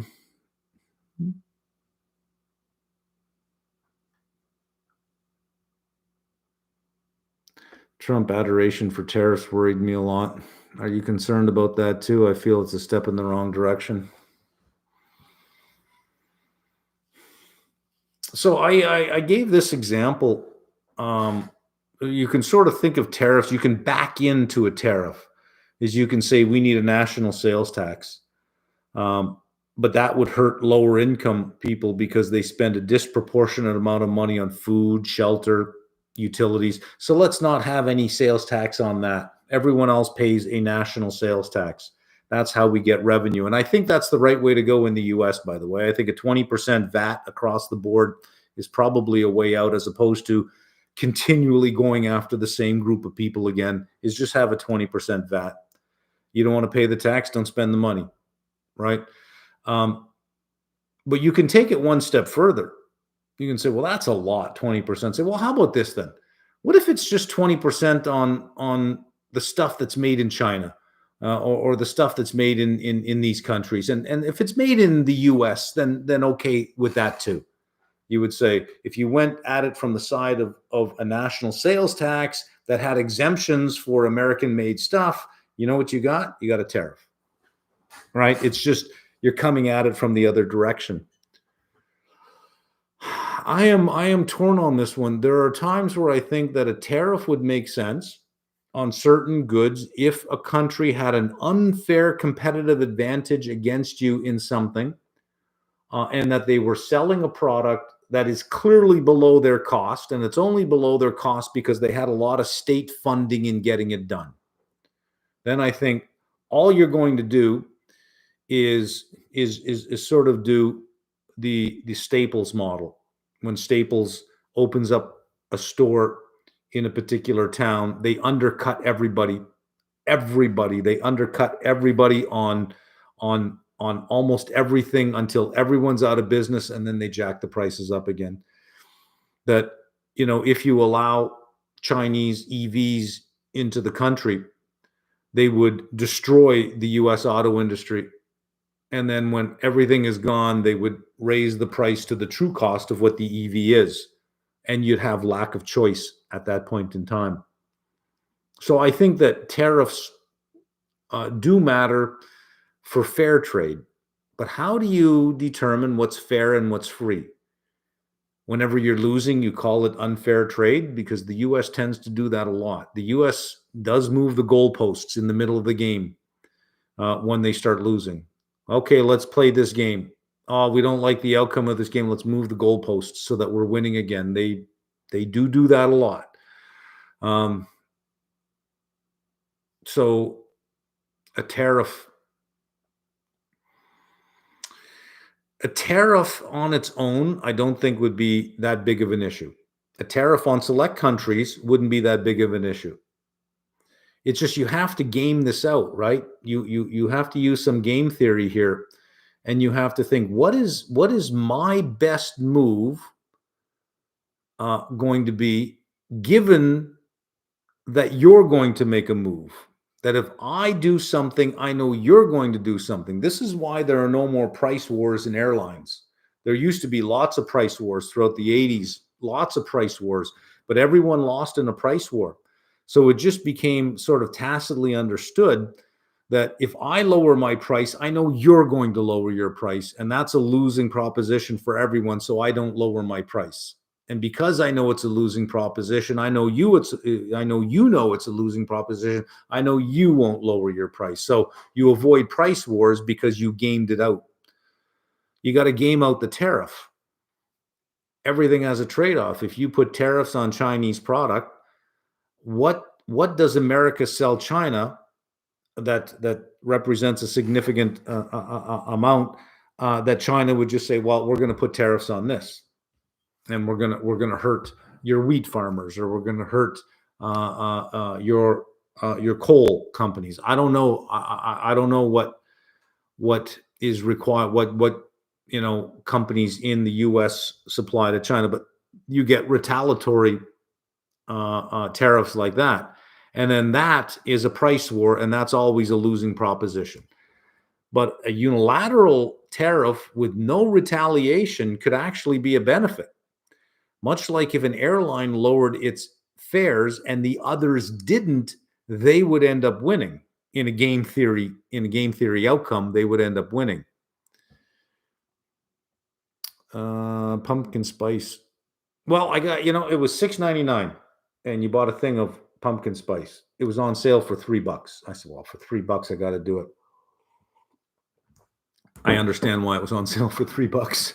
I'm going to gift it away to somebody. I bought two. One I'm going to gift away because I think, "Nah, okay, it's normally for me it's a teaspoon of maple syrup, and it's just right. It's just right. This is, yeah. I'm not a fan. I'm not a fan. Difference of opinion cause so much frenzy with people now. No kidding. I know. Used to be you can't talk about politics or religion, but you can actually talk about religion. You just can't talk about politics. Dear God. Do you think there is any future for successful people in British Columbia? Well, you guys got NDP there now, right? Or demographically, it is not possible. Oh, I think there's a future anywhere for a successful person if you solve a problem, right? That's opportunity. Opportunity is a problem and a solution meeting. Off you go. So if you can solve a problem, there's always opportunity. Always opportunity. NDP government makes it a little bit more, let's say, a lot more challenging. I don't understand the demographic issue, though. I mean, people of all backgrounds have problems, right? I don't know that my problem with my skin pigmentation is much different than other people with different skin pigmentations. I think we all have the same types of problems. So I don't know what that means demographically, unless you mean age cohorts. I don't know. But there's always opportunity. When you get to the conclusion that there is no opportunity where you are, it is time to go. And it's a big, beautiful world out there. There's a lot to see. It's a big, big, beautiful world. You don't have to stay where you were born and raised. I know there's a level of comfort in that, but take it from me. I'm way removed from where I was born. I've lived in three different countries now, in one, two, three, four, six significant cities, all of them a little bit different, from way in the south to way up north. Um, if you want to grow, leave your cage, right? You can think of yourself as a reptile. Reptiles will grow to the size of their environment. If you find that there is no opportunity where you are, you're probably at the size of your environment. Go to another. Just move. Different outlook, different opportunities, different people. You see, you are. Uh, uh, you have a different mindset because you're not tied to that location where, there's nothing to do, there's no opportunity, there's no job. It's time to go. If you feel that you cannot grow in your environment anymore, you're a reptile that needs a bigger tank.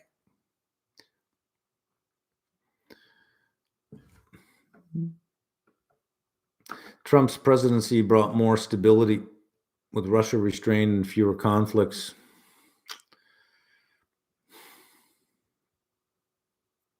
His strong stance on Iran's nuclear targets may be key for peace, contrary to popular belief. He could promote peace. There is some logic behind that. And I can remember when I worked in university, I worked in bars and restaurants because that's where the money was, right? Um, you For your doormen, you didn't hire fighters because you didn't want them to fight, right? You didn't hire a fighter. So if you had somebody apply for a job as a doorman saying, "I've been boxing for 10 years and martial arts with it," you didn't hire a fighter because that's the last thing you want. You hired big guys because they would stop a fight just by looking at them. You were more likely to have no fights in your club at night if you had big guys. But you were more likely to have fights if you had fighters, because they're going to be tested, because they're not big enough, because they're not intimidating enough. So you can have a Margaret Thatcher, but Margaret Thatcher has to invade a country, sink a ship. Or you can have a Trump where, holy shit, well, hey, do you see the size of the doorman? Right? Where you think twice about starting any shit because of this guy.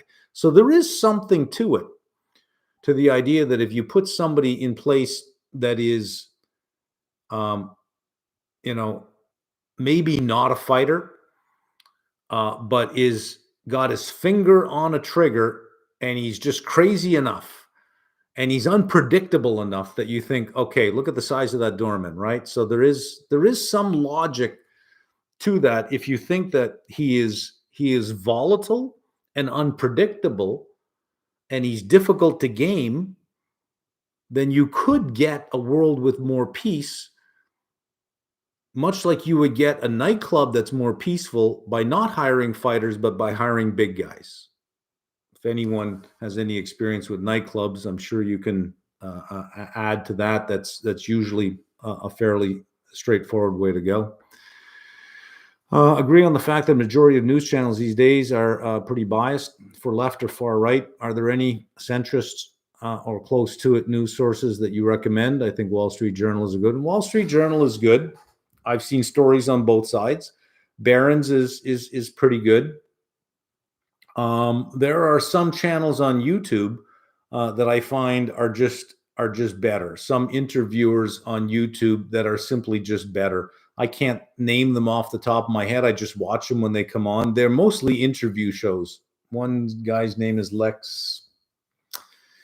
I don't pay attention to the names. I'm way past the point where I look at names and just I recognize, I recognize this or I recognize that. I like the interviews. I like them when they're conversations and not interviews. The interview, too many times you're watching interviews and there's got to be a gotcha moment. I'm going to get you. I'm going to get you to say something you don't want to say. I need to win this interview. Where if it's a conversation, it's just a conversation. You get to know the person a lot better in the conversation. I think YouTube and some of the people on YouTube are probably picking up from where media just leaves off, because it is more about entertainment these days, and just the sheer amount of misinformation on both sides. And you watch someone like John Oliver, it's the height of misinformation. He purposely cherry picks things that he wants to show. He's so misinformed, and he misinforms so many of his viewers. He is right out there with MSNBC. I used to watch him because it was funny, and then I stopped watching because it's like, okay, you know what? I get what you're doing. You're trying to be this Hollywood liberal, wonderful person, but you're telling such a one-sided story. You don't know what you're talking about. You're misinforming the people who are watching. Right? I like Bill Maher. Bill Maher, I find, pushes back on a lot of shit. You know, he gets some guests on that want to talk in platitudes. He pushes back on that shit right away. You know, he's a Democrat. He votes Democrat, but he's just a sensible Democrat, I think. Have you considered uploading these Q&A sessions to Spotify? Not really. No, I haven't really thought about that. Which candidate was it that dodged a second debate? I don't think either one of them really wanted a second debate. I don't think Trump wanted to go up against her again. Maybe she wanted a second debate, but I don't think he did. He does much better when he's on his own and he does these interviews. I think he does a lot better. How do you think tuition? What is this? Where'd it go? I just lost the...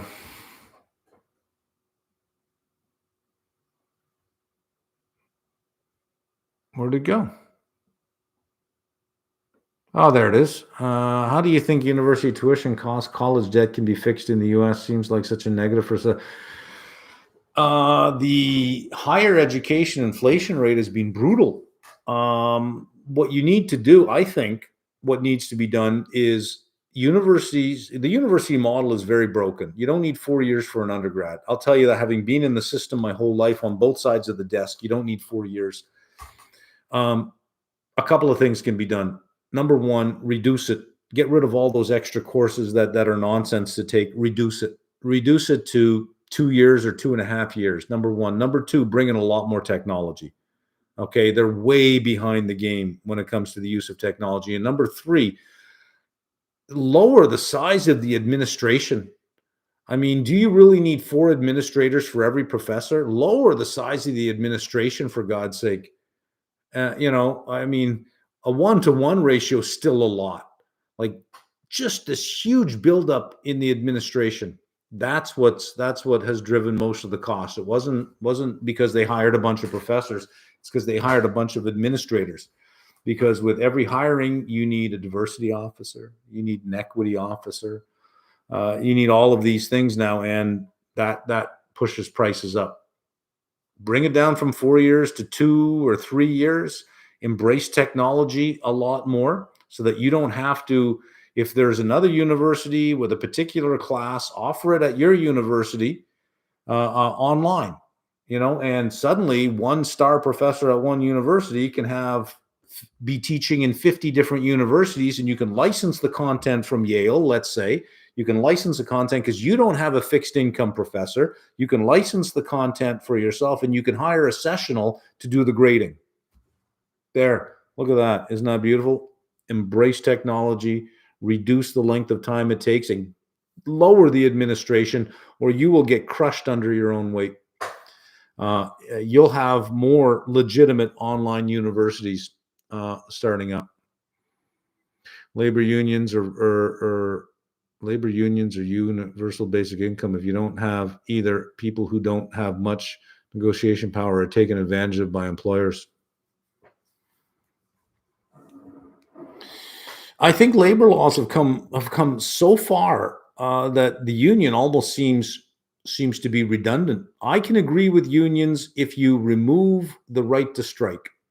I can agree with unions. One voice does have I think value. Negotiate for 6 months. Nobody walks the picket line. If after 6 months you can't get anything, it goes to binding arbitration. You're done. You're done. It goes to binding arbitration and it's over, right? So you have a motivation to settle because you don't know what outcome you're going to get in binding arbitration, and it's binding. None of these strikes anymore. That's nonsense. I can support unions if you get rid of the right to strike.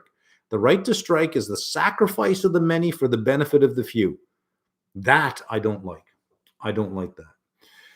Will you be doing the hat this year to raise donations? No. I don't own the business anymore, so I don't own the M, so I don't own the hats, so I have no say in that. The relationship the poor have with money is far different than those who are rich, those who are successful. There are no rich people. There are successful people. They just want to spend on lifestyle rather than to securitize their future. You do see that. They do have a different relationship with money. They see money as a means to buy things as opposed to a means to generate more income. This is the problem I have with unions. Saying, oh, the company has record profits. Record profits mean record contracts. It's like, no, wait a minute here. You had your choice.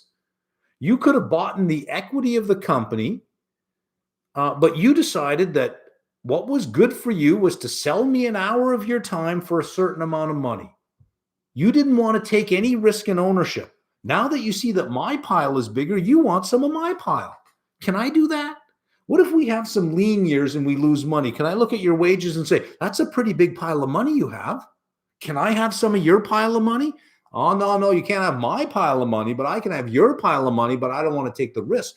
They could have, in every paycheck, bought some shares of stock, and then they would have shared in all the record profits, but they don't want to take the risk, right? You take the risk, and if it works out, we want some of it. We want more of it, but you take the risk. If it fails, you fail, we get paid. If you succeed, we get paid, and we want some of your pile. There's where I got a problem. You made the deal. You could have easily bought shares of stock. You chose not to buy shares of stock. Most companies do have stock purchase programs where you can buy the shares of stock at a reduced price. You still chose not to do it. You can't have my pile of money. I'm the shareholder. You can't have my pile of money. You didn't put anything up to risk.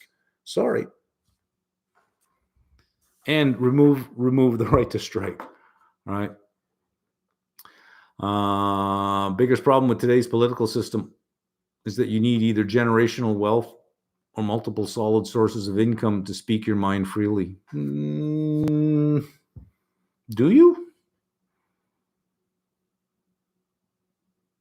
To speak your mind freely? I don't think so.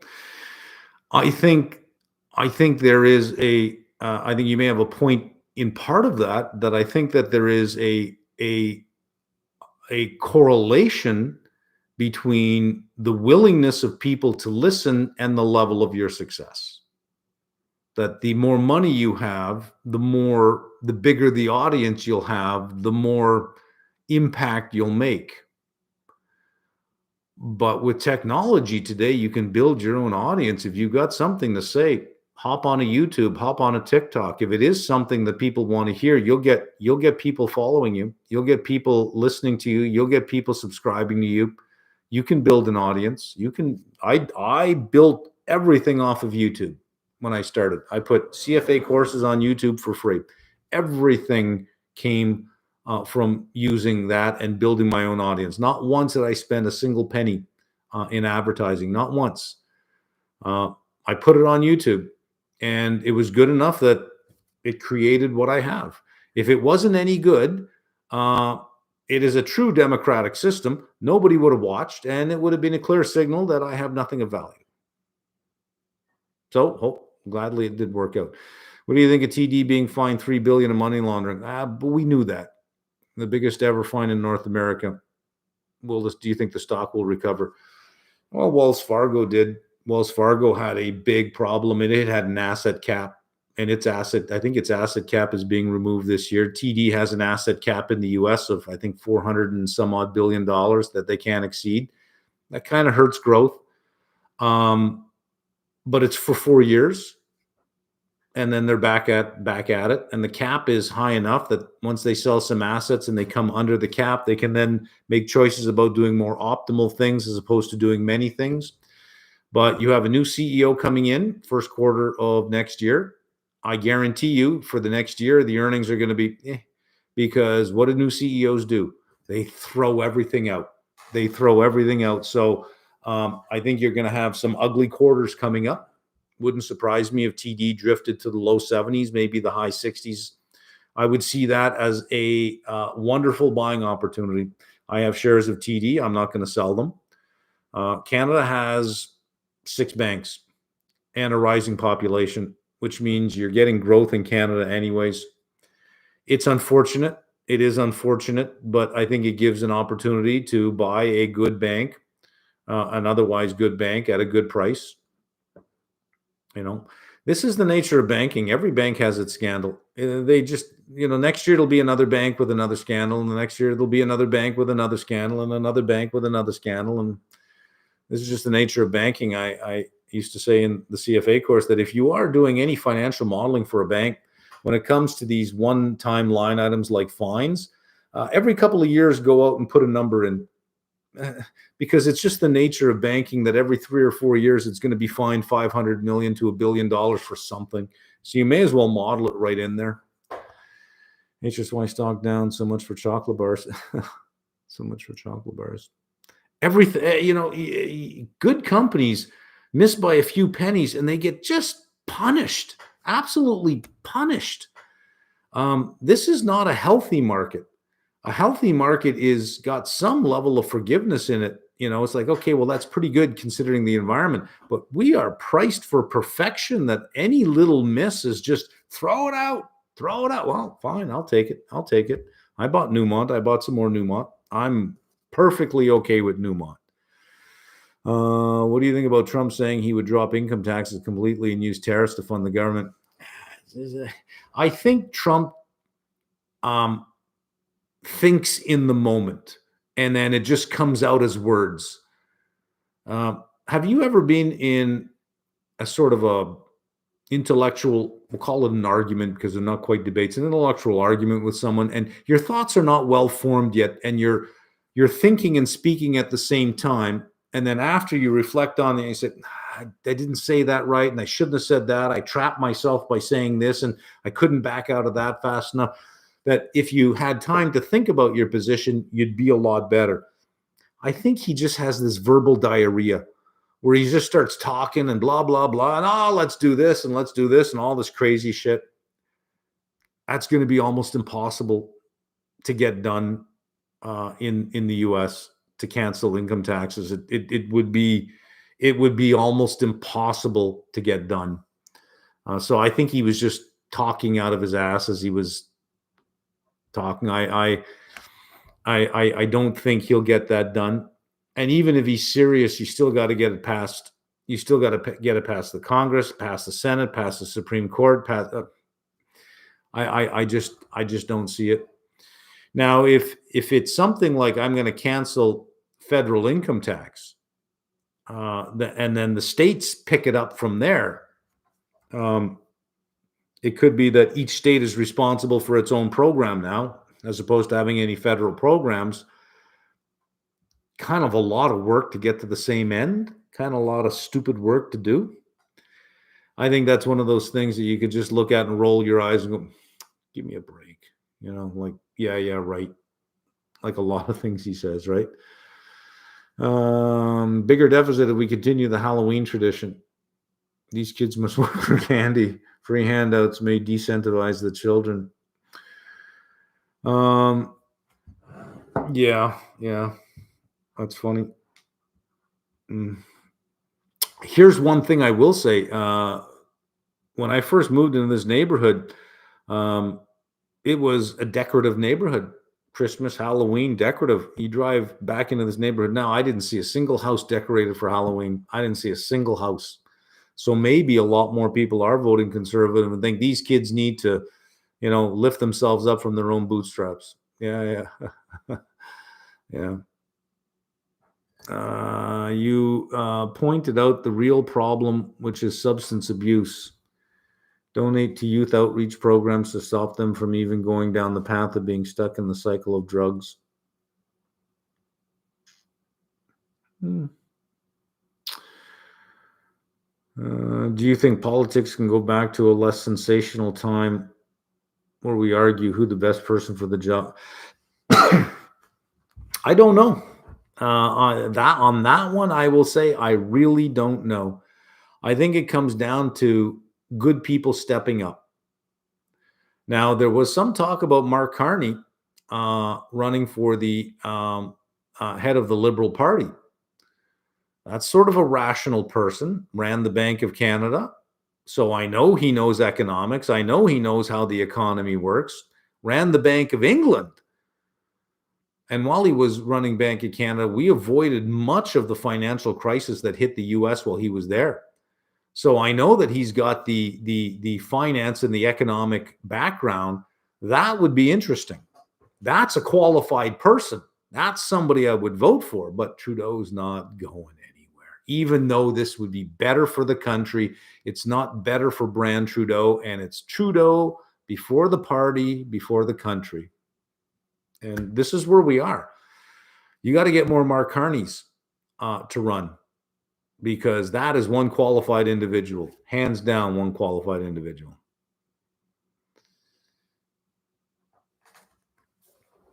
All animals are equal, but some are more equal than others. Do you have kids? No, I do not. Do you think this offsets the absolute worst tail risk of Trump administration? You said they were criminal family before in your CFA vids. Well, they are. I mean, a court has already shown that. Court's already shown that. They have. What are some of the things they've done? I mean, the real estate thing that real estate school that he was involved in, that was just a pure scam. I mean, it goes on and on. These are not good people, right? If they were in your class, they'd be the last people you'd want to invite to your party. I don't want any Trumps here. I don't want them here. They're not great people. They're not people you want to be friends with. Certainly, I wouldn't want to be friends with them. I agree with that.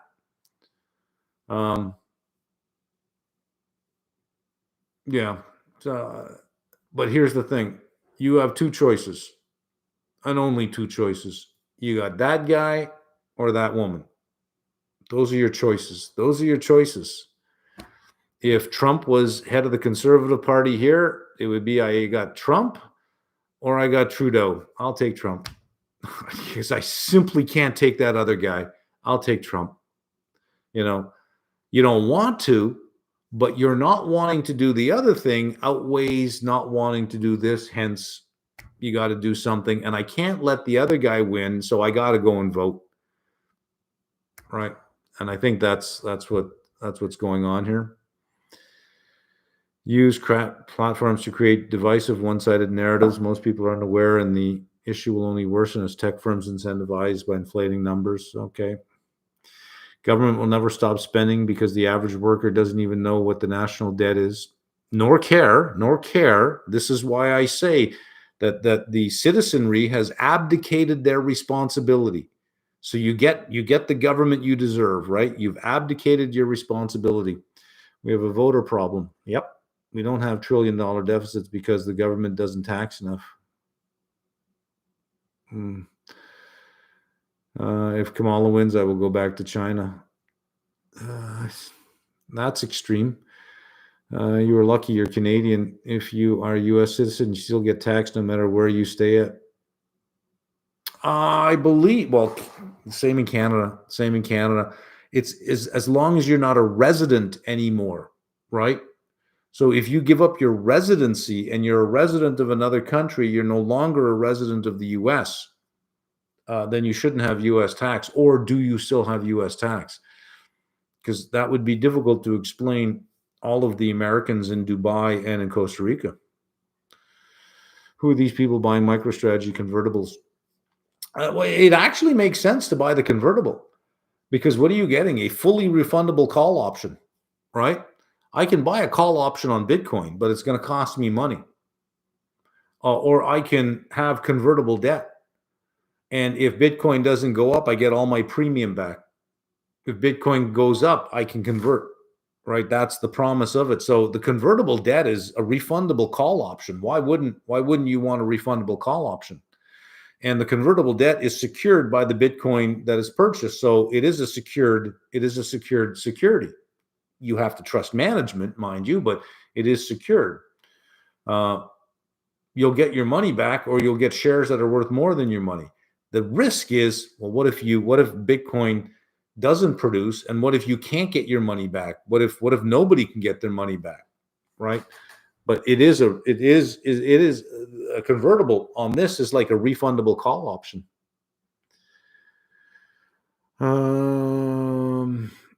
He says all the time he has no kids. Yeah, I have no kids.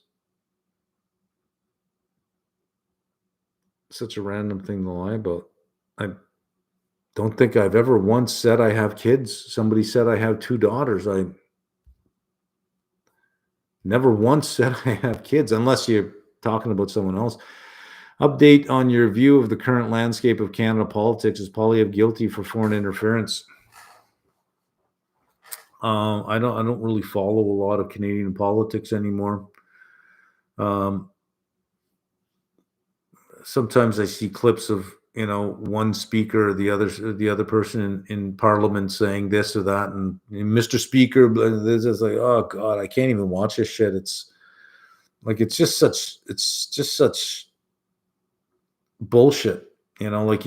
Why even have question period? All you're getting is constant campaigning. You're not actually getting anything done. It's just constant campaigning. Get the cameras out of there. And maybe you might actually get shit done. I don't know. I don't think it matters anymore what you can say. Oh, well, this person wants to do this. This person did this. This person did that. I think in Canada, the only thing that matters is he's not Trudeau. Period. He will win as long as he keeps reminding people he's not Trudeau. What did he say the other day? He said it would be immoral for the Liberals to get rid of Trudeau at this point. You can't wipe the slate clean. You had him for this long. You have to live with him. It would be immoral to get. He doesn't want Trudeau going anywhere because this is an easy win for the PCs. So who cares what he does? It's almost like he could be like Trump now. He could just run somebody over, and he's not going to lose a single vote because he's running against that guy, and it's been enough on that guy. So I don't know. I don't know about all of this foreign interference stuff. I don't follow it anymore. I don't invest too much in Canada, so I don't really care too much.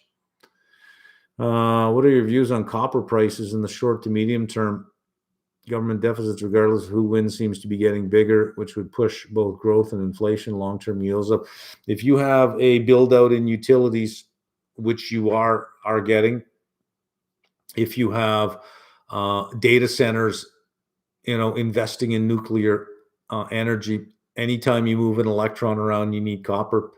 If you think that more things will be electrified into the future, if you think electric cars are still a growth market globally, copper wins.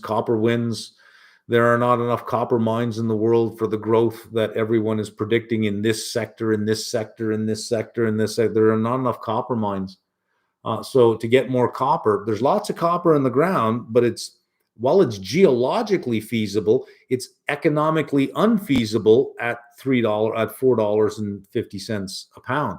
You'd have to go to $6, $7, $8, $9 to make that economically feasible to increase supply. So that's where it's going to go. It's going to go there at some point.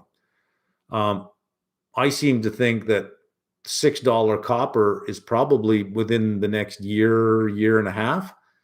And it wouldn't surprise me if we saw $10 to $12 copper before the end of the decade. We're 6 years from the end of the decade. Copper prices to more than double before the end of the decade. It wouldn't surprise me.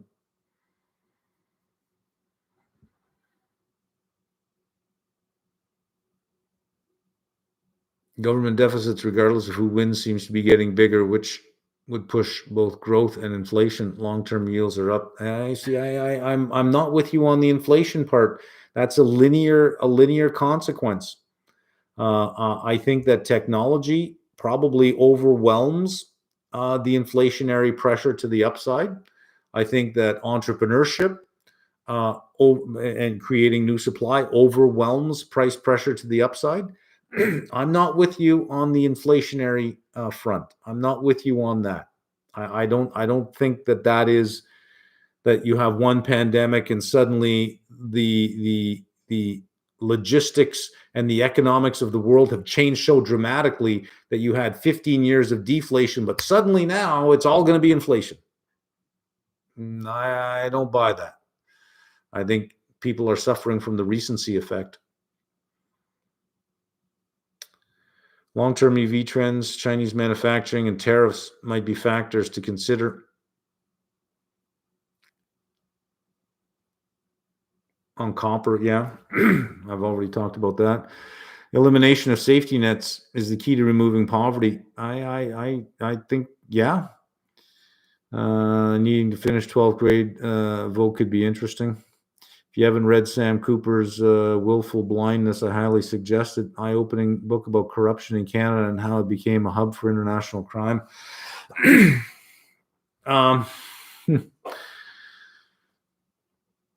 Sounds interesting. You lauded Trump as being a businessman, leaving out that he defrauded suppliers. Yep. Defrauded students in Trump University. Yep. And they went bankrupt 6 times. Yep. Yeah. And I'm not sure what the point there is.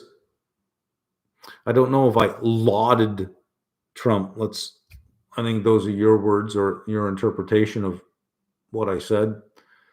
But he is his background is very tied to business.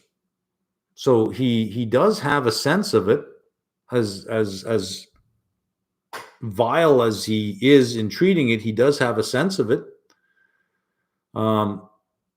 Banks hire had a history of hiring bank robbers.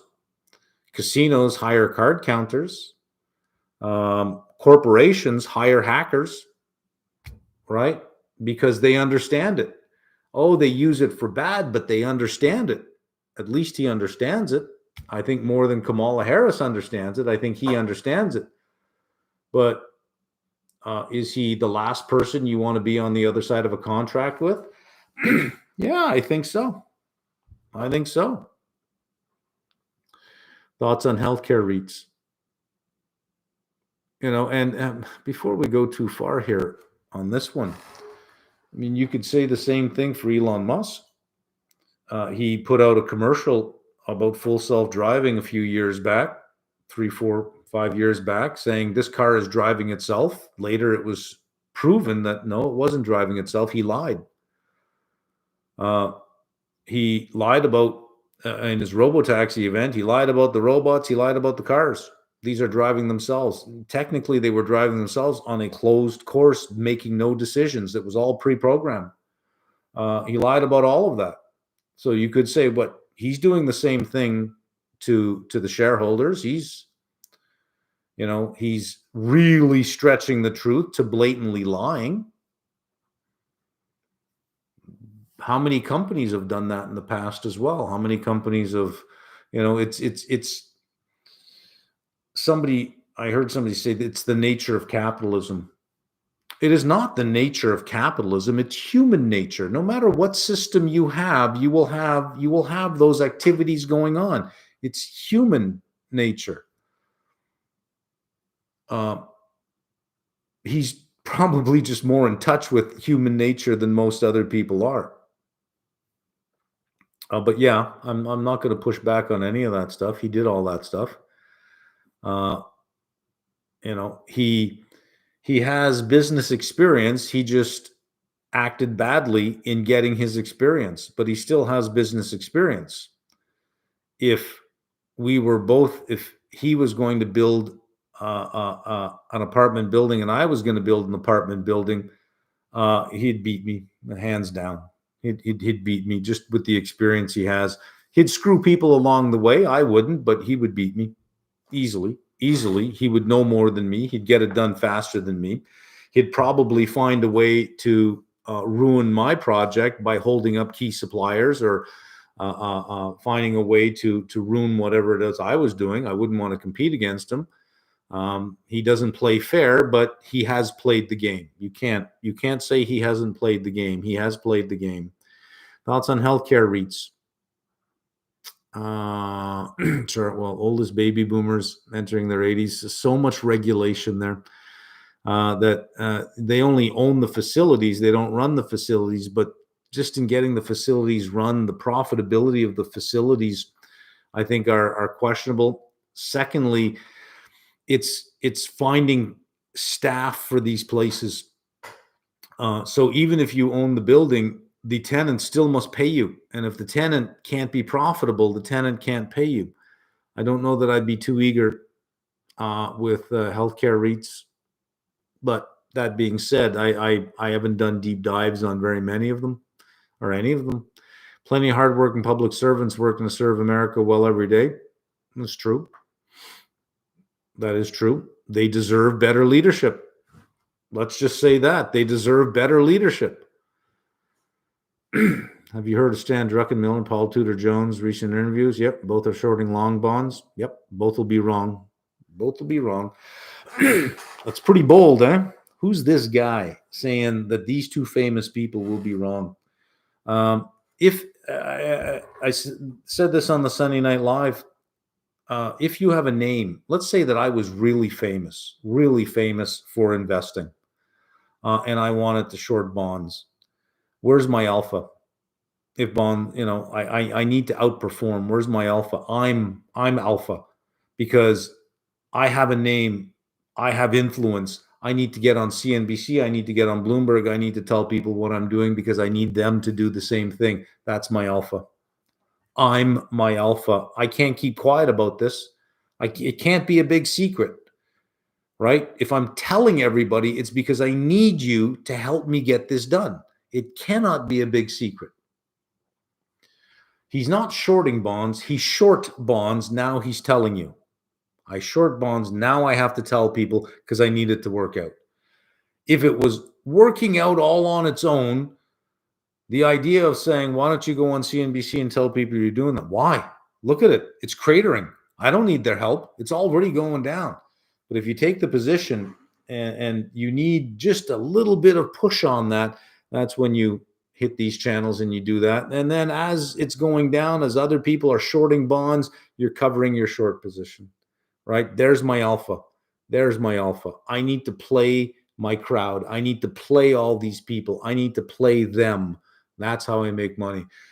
Bill Ackman does that to a T. Bill Ackman is a pro at playing the market, at playing the people in the market, not always just the market, but the people in the market. If I had a bigger name, I could pull that off. I have nowhere near that kind of power. Not even a 0.001% of that power.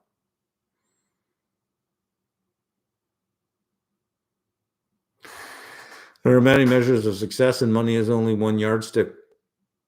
Serving people well is a fair better measure of worth than how much money you have made. Okay. Did Steve Jobs serve society well? He made a lot of money. I mean, did he serve society well? Why are they two separate things? If you're suggesting that they are two separate things, they're not. A successful person has served society well. They've invested.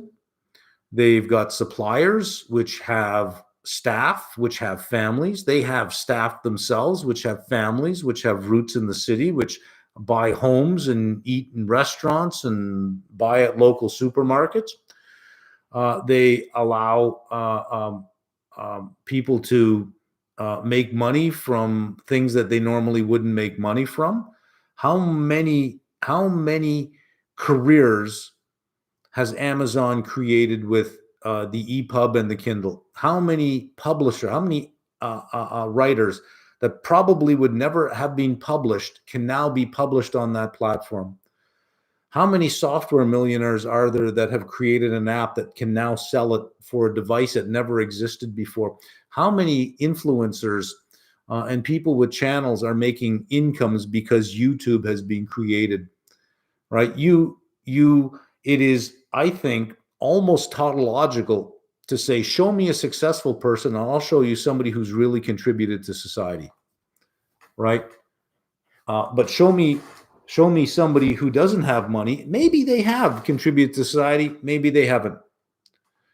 But almost anyone with wealth, not everyone, because in systems, social systems, we can only speak probabilistically, never deterministically. So you can always say, oh, but what about this person? Yeah, okay, well, you're way out in the tail. In a probabilistic distribution, there will always be these people in the tail that you think refute the distribution, but it's the distribution that's important. Think of how much wealth Bill Gates has created for other people. Think of how much entrepreneurship and how many new ventures were created simply because of what Microsoft has done, what Amazon has done, what eBay has done, what Tesla has done. Think of how we're stretching the boundaries of our own existence with SpaceX, with Starlink, right? Think about any really successful person, and they have contributed significantly to society, right? Significantly to society. Now you can say, oh, I know somebody who's a teacher and they've changed lives. Great. You can measure success that way. But you can't tax influence. You can't tax that kind of stuff. You can only tax the outcome of success, which is capital. So when I say that they go after success, it is success. It's not a lie. Yes, there are other forms of success, but governments don't go after those forms of success. Only when it comes to money do we feel that we that we need to punish that. Only when it comes to money do we feel we need to demonize them. What about these artists who have most of the Grammy awards and most of the gold records? Isn't that a little bit greedy of them? Shouldn't we take some of those awards away and give it to some other more deserving people who try and try and try but have none of their own? Why do we only want to redistribute one form of success? Why not redistribute all forms of success? Right? So I agree. You can measure success a bunch of different ways, but just because somebody has money does not. I would say the correlation between success and money is extremely high. The correlation between wealth and their contribution to society, I think, is extremely, extremely high. Probabilistically now, you got to give that a 90% confidence interval. You will have examples in the tail where you can say, well, not this guy, not this guy. Yeah, but you're digging in the tail, right? We pay taxes. Those taxes redistributed. Return on RLC isn't income defined as money received on a regular basis for work or through investments. So why call it income? You get most tax revenue. Well, I think when you say return, are you saying return of capital or return on capital? I don't know what you mean by ROC isn't taxable. I'm not sure what that is, but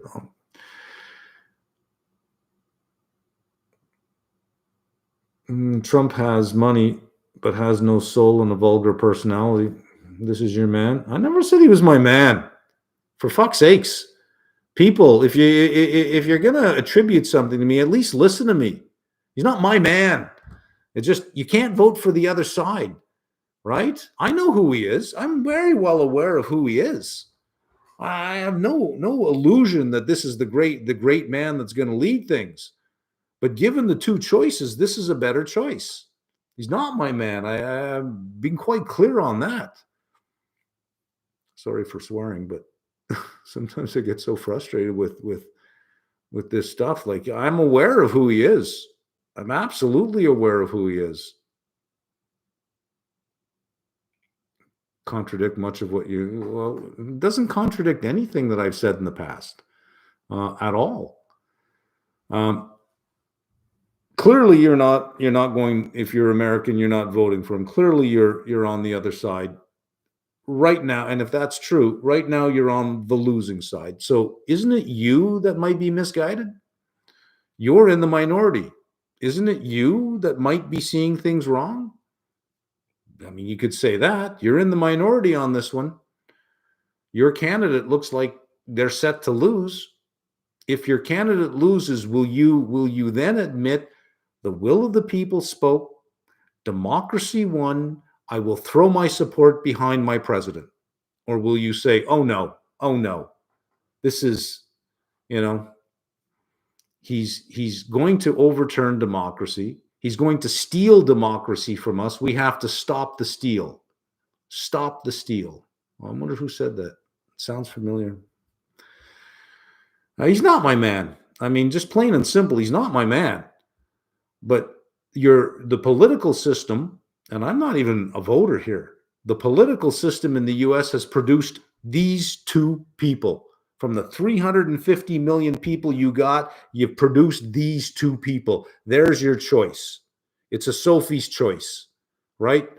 This one or this one. They're both undesirable choices. Which one is the least undesirable choice? That doesn't make him my man. I think for many voters in the US, it doesn't even make him their man. It just means Kamala's not their woman. Right? Don't let your emotions cloud your reason. I don't know if that's to me. How does Trump have no soul? I don't think he. I mean, when we say he has no soul, I think in the sense of the kind of person he is and the kind of person he's willing to be. I think he has a win at all costs mentality. I think the outcome is far more important than the process. No matter how you win. Doesn't matter how you win. Period. Doesn't matter how ugly it is, just win. The winning, the end justifies all the means. I think that's him, which is, eh, I mean, can you do it better, right? Did anyone in this chat even watch the Rogan Trump podcast? Yeah, I think if those of you who didn't watch Trump on Rogan watched it, I think you would come away with that with, okay, he's not as bad as what the other side is making him out to be. He's not that deranged. He's quite rational at times about what he wants, and he does have good counter arguments, and Rogan doesn't let him go easy on some things. He does in his conversational way push him to say more. He's very good at that. If you watched it, I think you'd come away from that with slightly less hatred for the guy. That doesn't mean that he's a wonderful human being. Breaking the box, you were either dishonest or a vegetable if you believe that is his point. Oh, that's to somebody else. Oh, okay. Trump made many good points. He did. Trump will be the best. Get rid of all. I don't know about the best, but get rid of Wall Street short selling. The point is how careful you define the words you use. Breaking the box. Okay, that's people talking to each other. Is a government account as straightforward as a company's account with income and spending? None of the politics, whichever side they are, use the same data as if they don't know what's going on. It's just different interpretations, right? Of how you view something, and different interpretations about the role of government in your life. It's not the same as a company. If you're saying are decisions made the same as a company, no, it's not the same as a company. A company does have to report to shareholders. It does have to. It does have lots of governance in place. Politicians, not so much. One of the things that you'll notice from a government is they have an income statement, in the sense that here's our revenue, here's our expenses, here's our deficit, but they don't have a balance sheet, right? So we have the debt and we have the deficit. Where are the assets? Because there's lots of assets. There are a lot of assets. So you could monetize those assets and sell them off. That only works if you actually pay down the debt and never go back to that level of debt. That only works then. Some of those assets have a stream of revenue to it. So if you sell the asset, you sell the stream of revenue at the same time. But they do have a lot of assets. But that's never shown. What they do like to show, in terms of we're not in trouble, is they show the amount of privately held assets. They say, okay, we owe $35 trillion, but the value of all assets held by Americans is 200 trillion. So we're not in trouble. You see, they don't list their assets, they list your assets. And they show the debt in relation to your assets. Why? Because you got to pay for it at some point. So it's not like the government has to pay it back. You have to pay it back. So that debt is matched off against your assets, not the government's assets, your assets, because that's what they're going to come for at some point, are your assets. So that's a difference there. India and South America are the examples. Not so much the effect on the market, but related. Which party side do you feel is more likely to go after tax deferred, tax-free accounts? Neither. That would be tough. That would be really, really tough to get done. um, to the point of not getting it done. I can see them lowering the amount that you can put in each year in these things. The Liberals did that. The Conservatives raised the limit to 10,000 a year for TFSAs, and Liberals came along and said, "How many people have 10,000 a year?" and lowered it back to 6,000, then raised it to 65. No, I don't think that. I mean, forcing earlier withdrawals. Oh, okay. Limiting contribution. Okay, limiting contributions. Yeah, yeah. There was an article some years back about Thiel having a Roth IRA worth $2 billion and some crazy ideas. It's because he put his in the U.S. You can put shares of a company in there that you own. You can put a house in there. Canada, you can't get that done. So he put something in there, and it hit. But yeah, there unintended consequences. So you set something up, and you will have it used in the way that you want, but you will always have some unintended consequences that then you have to rethink and say, we didn't think about that. Well, to punish the guy now doesn't seem to make a lot of sense to me, right? Well, if we weren't weak, I don't think we'd be cheering in so many immigrants to take our spot. I don't think anyone's cheering in the immigrants. I don't think anyone's really cheering them in. I think a level of immigration is necessary in this world. And I'll tell you what.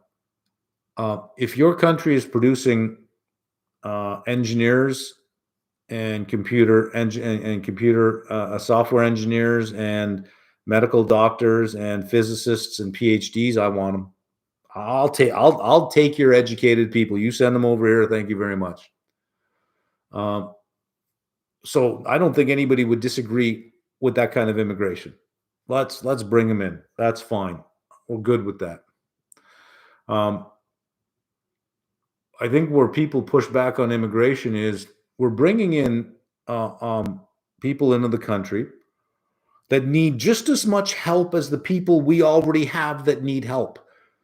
That we cannot even meet the needs of the people we have, and we're bringing in more that actually just need as much help as the people who already need help. They need as much healthcare as the people who already need healthcare, and there are in this country 7 million people in a country of free healthcare that cannot get the free healthcare because they cannot get a primary care doctor. 7 million. That's what 20% of the population. That's how socialism works. It's that you get those kind of outcomes. I think nobody's cheering the immigration, not the type of immigration that Canada has had for the last couple of years. But if you were a tech company, you would be okay with immigration because it's the only way sometimes to get the qualified people you need. Do you ever wish you had kids? I did. There was a time in my life I did. And then that passed. Now, not really. Tough times never last. Only tough people last. That's okay. No, 20 seconds, and this is already hilarious. Can't wait to listen back to this while I work tomorrow. The point is, you want to benefit people, not just serve them. Money isn't even a hard stick of anything if it isn't applied. Blaming money for anything like blaming a spoon for your obesity. Well, okay. Well, it's an interesting way to say it. Blaming a spoon for your obesity. Yeah. Hammer strength is top tier. Do you have any Life Fitness cable machine? My treadmill is Life Fitness. My gauntlet is, I don't know. I also have an elliptical. I do have Life Fitness. I know that. I have York and Hammer Strength. I think that's about the mix that I have. And there's another one, Body Solid, mostly for the benches. I didn't realize you're now doing live in the middle of the week. For this one, I wanted this one to be the political one where we talk about politics. We get it all out of the way. And then I make a pledge that in my market outlooks, I will never talk about politics again. Unless it has to do with the markets itself, then I'll keep myself to policy and not personalities. I think that makes sense. We could just get past Tuesday. We won't get past Tuesday because there won't be a winner on Tuesday, right? Is there a reasonable debt to GDP ratio level? What makes it too high? Well, that is a good question. Is there a reasonable level? I would say it would have to do with the state of your infrastructure and the type of spending that you're doing. So let's say that you have very unproductive infrastructure and you're going to run a deficit for 5 years, and the deficit is primarily financing capital investment in the infrastructure. Go for it, because you're making a more productive economy. It's much like a business that is investing in growth. So it's got negative cash flow, but most of its spending is investing or buying top line growth. That's fine. You can live with negative cash flows for a while. Where deficits matter is when you have a high level of debt to GDP, and most of your deficits are for operational issues, where you're just paying for the operations of the country with deficit spending, but none of it is really contributing to the capital stock very much. It's just paying for entitlements and giveaways and tax credits and that's sort of where we are. So when you have 100% of debt to GDP and your deficits are operational, it's like a company with a lot of debt that's borrowing money to pay operating costs. It's not CapEx, it's operating costs. That's going to end badly all the time. But if it's for infrastructure, for investments, you're actually getting an asset out of it, a productive asset out of it. Nothing wrong with that type of deficit spending. You say tech is deflationary. Yep. But deflation is tamed bad for the economy. Is tamed bad. You shouldn't buy more with your dollars. But when deflation strikes, the government will just sweep it into create inflation. Well, that's the point. That's why I'm long duration. It's not the government, it's the central bank. If deflation shows up, the central bank will run that interest rate to the zero line. And if deflation, I said inflation. If deflation shows up, that's what they'll do. And if deflation persists, they'll keep going and they'll keep going and they'll keep going, because you can't have deflation in a highly indebted economy. That's a killer. So I believe that we have a backdrop of inflation with high level of debt that's going to go higher. We have an indebted nation at the household level, the corporate level, the municipal level, the state level, the federal level. You can't live with deflation. That's the one thing you cannot live with, and that's the backdrop I think we have, which means you're going to have to try to create inflation somewhere. That's the only way to make debt affordable, is to inflate your income, because your debt won't inflate. So your debt to income suddenly starts looking better, even though you haven't paid off your debt, right? You got to get that side up. That's why I think the Fed goes to the zero line on this one.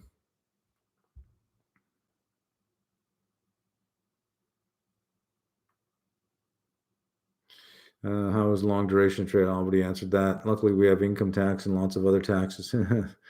Enjoying the chat. You mentioned the Dems are more concerned with identity politics, but here in the U.S., I live in Texas. 90% of the Republican ads I see are trans boys and girls sports. Well, that's not quite identity, right? Identity is looking at you and saying, this is your skin pigmentation, this is your gender. I'm going to put you in this big group, and you're a homogenous group. You're just like everyone else in that group. This group in the past has done these things, so you're guilty of these things as well, because you have that gender, you have that skin pigmentation. That's all I need to know about you. If you're looking for the rise of Donald Trump, the proximate cause is wokeism. Is this, because he did say it in the beginning. He said political correctness is killing us. And in the beginning, when he said it, I was like, we've always had political correctness. But I didn't realize the extent of it, and it reared its head, and it was just so ugly, and it was just built on hate. You know, things like "Don't be so white," "Whiteness isn't okay." Really? Skin pigmentation arguments? Is there anyone out there that thinks for a moment that your skin pigmentation has any effect on anything you do? Now, it may have an effect on how people treat you. I didn't say that. But do you think that you look at your skin pigmentation and you say, I behave a certain way because of my skin pigmentation? I can't help myself. Look at my. Does anyone think that way? But yet, that was embraced by that side. It was embraced by that side, and they ran with it, and they said some real racist, bigoted, hateful things. Real. You want to find real racism, you got to go to the Democrats. You want to find real bigotry, you got to go to the Democrats. I mean, the right has it on their side, but the Democrats brought it to a whole. I shouldn't say the Democrats. The progressive wing of the Democratic Party brought it to a whole new level, institutionalized racism so that you could publicly say it without any fear of reprisal, as long as it was about white people. As long as it was about white people. Do you really think? Do you really think skin pigmentation had anything to do with anything at all? Without getting too much into history, there is a reason why Northern European countries were colonists. A very simple reason why, and it had nothing to do with the fact that they were white. It had to do with the fact that they had superior technology, period. They had ships that could cross an ocean. They had cannons. They had guns. They had superior technology, period. Had the history of the world unfolded a different way and a different skin pigmentation had the superior technology, the progressives would be saying, it's not okay to be brown. Don't be so brown. Brown sucks.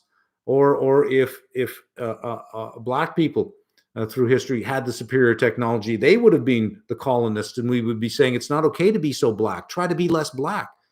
Or at least the woke of the progressives would have been saying that. They would have blamed somebody. And it had nothing to do with skin pigmentation. It has everything to do with superior technology. So I think it was, I forget who said it, but said it was one of the astronomers or astrophysicists that said this, that we should be very careful about how much we're broadcasting out in the universe and letting people know we're here, or letting other races know we're here. Because if somebody does show up, they'll most likely show up with superior technology. They will not come as friends. They'll come as conquerors. That's the history. That is the history of superior technology. It's superior technology that did it, but simple-minded people wanted to think it was skin pigmentation. Does anyone think that you can look at someone's skin pigmentation and make a judgment? Does anyone think that? I don't even know what point I was going off on. Where is it? Oh yeah, about identity politics. To showing trans boys and girls sports, I don't think is identity. That's not really identity. That to me is a legitimate issue. Do we believe in women's rights? We have two genders, let's just say for now, you have those who are born biologically female, those who are born biologically male, and you may have some exceptions or some examples in the tails of the distribution, but let's just say you have these two big groups, and that biologically they grow differently. Didn't say that they were unequal, just different. They grow differently. One is known for being stronger. That's not making a judgment about the quality of the person. It's just a simple fact that if you take a random man from the population and a random woman, the man is stronger. Randomly. Right? Is it fair to women? Because if we are biologically different that way, then there should be some rights that women have that are meant for women. That's like, well, because of our biology, we would need this, but you guys don't need this, but we need this. If you are a supporter of women's rights, is it fair to say from now on men will win your sports? Those who were born as biological men will win your sports because socially we've allowed them to adopt an identity that they feel suits them better. And because they do that, we're all going to just pretend that they don't have a strength advantage over you. And if you say something, there's something wrong with you, you will lose gracefully. You will lose gracefully. So you send your daughter off to school, and you know that on the other team is a biological male. Tell me how you think. Tell me how you feel about that. Oh, it's okay if she loses to a male. It's okay. It's everything's fine. And if my daughter speaks up about it, I'll give her a good backhand and I'll tell her, you better step in line. You better get with the times. Come on. I mean, can we have some common sense? Can we have some common sense? We can say, look, there are trade-offs. You are free to express your identity any way you want, but stay out of the women's bathrooms. Like, can we at least say that? Can we at least have some common sense? I seem to think that it's rational to have some common sense. I remember being, I forget where I was, and somebody was coming over to look at a house or something, and I just happened to be there at the same time, and I'm looking out the window and I see this person in a dress, and I didn't have my glasses on. I said, that's a dude. I can tell it's a dude. And it was a guy that came in uh, who was dressed as a woman and acting as a woman. And we can all of us could clearly see that this just was not so, right? We could clearly see it. Now, nobody said anything, but we're clearly aware, right? So the idea that this person, who clearly was a larger person because of their biology, should compete with a woman. Give me a break. So I don't see that as identity. I actually see that as just common sense. I think they make a lot of it. To be honest with you, I think it's. Can we go about this a different way? But I do think it's just good common sense. So just to bring that one home, just to make sure that there's no misunderstanding in what I'm saying here. Let me tell you a story about a friend I had in another city, and I'm not going to name the city because it would be obvious who I'm talking to if I name this. If I name the city, if anybody from there happens to be listening. But I lived in another city, and in this group of friends we had, there was one girl who was butchier, a more butchy woman who was not very attractive at all,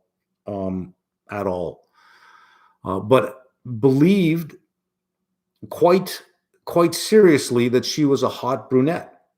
She referred to herself as a hot brunette. She goes, "This is the problem with being a hot brunette."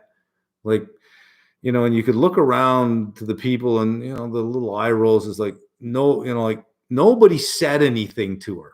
Nobody said, "Are you kidding? You're not a hot brunette. Look at you. You're," nobody said anything. They let her have her fantasy, right? The difference between trans people competing in women's sport and this story is this: she did not demand that we participate in this illusion with her. She did not demand that we refer to her as a hot brunette. Nobody corrected her, but she did not demand that we participate in this with her. Had she, there would have been a lot more pushback. Like, okay, look, I'm sorry, but I'm just not going to. There would have been more pushback. My neighbors, some of my neighbors are religious. They go to church, but nobody knocks on my door and demands that I participate in their religion with them. Because if they did, I'd have some pushback, right? But when you have this thing going on, you have a demand that everybody participate in this, that this is truly a woman, and you're going to participate in this belief. You want to be a woman, be a woman. Most people probably wouldn't say anything except an asshole. And are there assholes? Yeah, there are assholes. Was there somebody who told that girl at some point, you're ugly, you're not good looking at all? Yeah, I'm sure there was. That's an asshole. Is there somebody who wants to express themselves as a woman and somebody says, oh, you're a dude? Yeah, there are assholes. But if you force it on us and demand that we participate in this, then you're going to get common sense people pushing back saying, okay, look, be who you want to be, but don't ask me to participate in this. And I think that's what this pushback is. And I think it's rational and logical. Listen to I forget her name. She's the swimmer who had to compete against the guy, the 6 foot something guy who Leah Thomas, and he was, or she was, anatomically correct as a male, and would be in with the females, changing with just flopping around everywhere, and they had to see it. Now imagine that was your daughter in that change room with an anatomically correct male body, wanting to be known as a female, and everyone's forced to participate in it, and you got to change in the same room with this person, and you got to watch your daughter get beat by this biological male. Right? I mean, it lacks common sense. It just lacks common sense. I'm going to scroll all the way to the bottom here because we're at the 3-hour mark, and then I'm going to work my way up. Why are market makers and hedge funds scared of cats? Gary Gensler did a great interview on dark pools.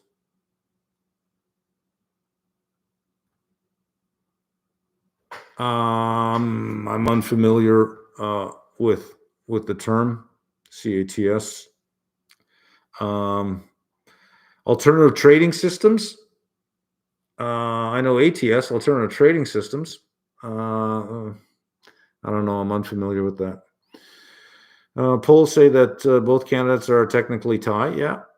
Yet betting quotes show Trump as the clear winner. Any thoughts on why betting houses differ from polls while allowing you to make money? So the betting has nothing to do with. I shouldn't say it has nothing to do. The betting is not going to align with the polls. The polls that I've seen have Trump sort of edging out in quite a few places. The more recent ones. So let's say that I had a coin that came up heads 60% of the time. You knew that. And I'm going to flip the coin, and you can bet on the outcome. The bets would be almost 100% for heads because you're betting on a winner. You're not betting on the probability. You're betting on a winner. So it'll come up. The bet will be almost 100%, yet the distribution is 60-40. But it's in your best interest to bet on heads all the time. So it would be 100%, implying that it's a one-sided coin, right? So if you knew for sure that, or felt for sure that somebody was going to win, you would bet on that person, even if they were only going to win by one vote. So the betting markets are different than the polls. Do you think Elon Musk would remove his tax credits for Tesla from his $2 trillion reduction? And why would it matter to him? It's not a Tesla only thing. It's everybody gets it. Why would it matter to him? I think what matters to him is a level playing field, right? His claim. I think I think he'd probably want to see it gone. He on his conference call, he said we're profitable. but no other maker is profitable. So the argument would be that if you have this $7,500 credit, you can have a company that can sell a car that otherwise couldn't be profitable, that could sell a car for profit because of the $7,500 credit to get the price down so they could sell it for a certain amount and get the government incentive to be profitable, where otherwise they couldn't be profitable, but we are profitable. So if you get rid of the $7,500 incentive, which I agree with, by the way, he'd still have a level playing field. Nobody would have an advantage over him. So what would it matter to him? Either everybody gets it or nobody gets it. Level playing field, right? I don't think that he would have a problem with that. And I got a problem financing somebody's lifestyle choice. You decided to buy an EV, not me. Why should I? You get $7,500 from the government, from the taxpayer, of which I'm a taxpayer. I am now financing the purchase of your vehicle. Why? Why am I doing that? Doesn't matter how much money you have. A millionaire goes to buy an EV, gets a $7,500 credit. Why are we doing that? Right? Doesn't make a lot of sense. What's your thoughts on mass deportation?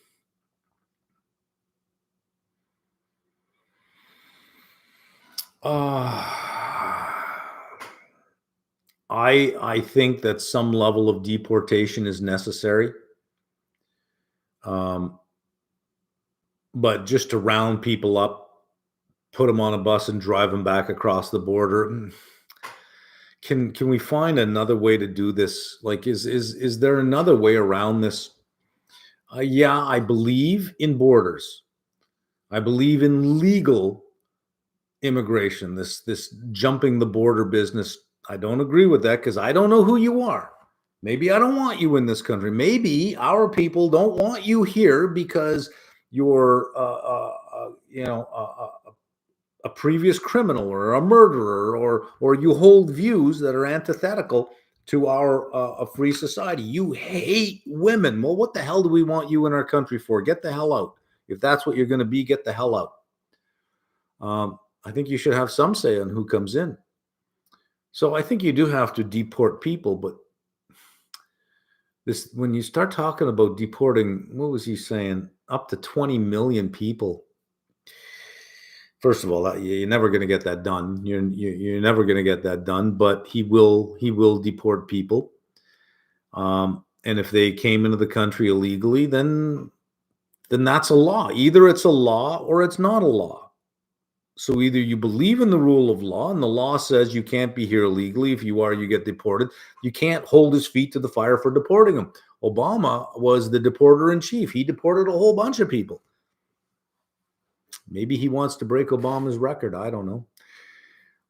But he's running on deportation and he's leading, which means it must be the will of the people. You must accept. If he wins, you must accept that this is America. America deports that many people, right? And that this is the will of the people. All right. Consolidated audit trial system. Okay, so yeah, that is something I have no familiarity with. Are you pro Kamala or pro Trump? I think you have to break the voter down into 4 categories, not 2. And I think this is where so much disagreement happens, is because we don't recognize that there are 4 categories of voters, not 2. There's pro-Trump, there's pro-Harris, there's anti-Trump and anti-Harris. Anti-Harris will vote Trump, anti-Trump will vote Harris. That doesn't make them pro-Harris. Just makes them anti-Trump. I'm anti-Democrat right now. Until they can purge their party of that progressive shit, because that's the more terrifying shit. That's the more terrifying shit. Until they purge their party of that progressive bullshit, that woke shit, I cannot vote for that side. Which means no matter who you put up on the other side, you're giving me no choice. You're giving me no choice. No choice. And my comment on the weekend was, if I were American, I would have had no choice to begin with. But after hearing him on Bloomberg and Joe Rogan, I think he's not as bad as the other side made him out to be. Overall, he does have some rationality in there. But yes, he is all that other stuff. But he's not, you have this idea of who he is. After you hear that, you kind of slide him over, but you say, well, he's not that bad. But yes, he comes with all of this other bullshit. Still, I'm anti-Democrat, mostly anti-progressive Democrat. Same with Canada, anti-progressive liberal. Oh, look at the S&P. Give me a second here. Look at that. 58.27, 58.10, 17 more points. You think I'm going to get it? 17 more points. And I'm going to work. I might not be sleeping tonight. Thomas Petterfield from Interactive Broker said he was so scared that the financial system was so close to crashing because of the naked short selling in GameStop. Yeah, that kind of stuff can turn into a vicious cycle because you have to break that cycle somewhere. You have to break it. But I could see that.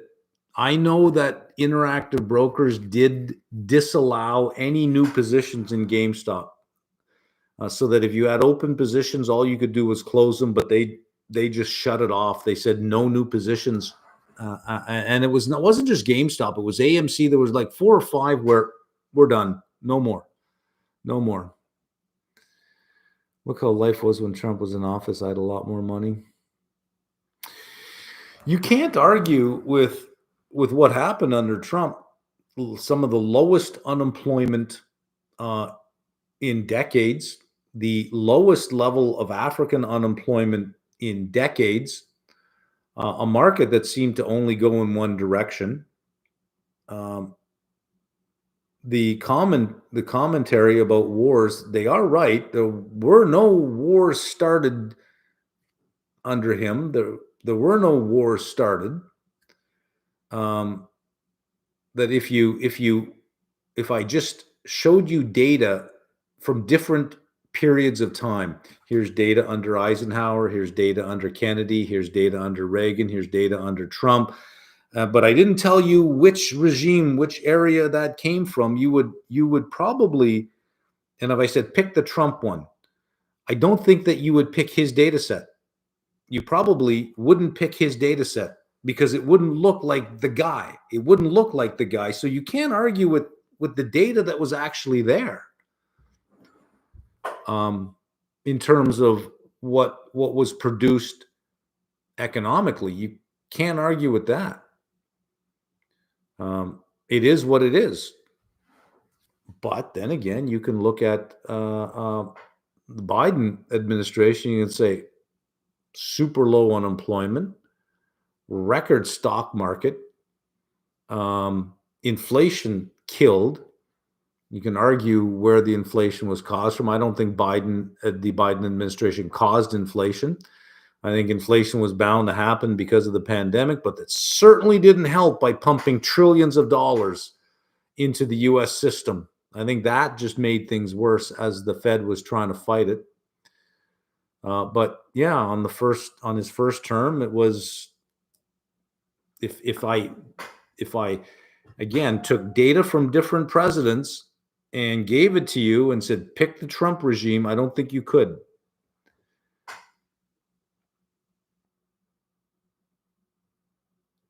Trump needs to get rid of Ken Griffin and the rest of the market makers.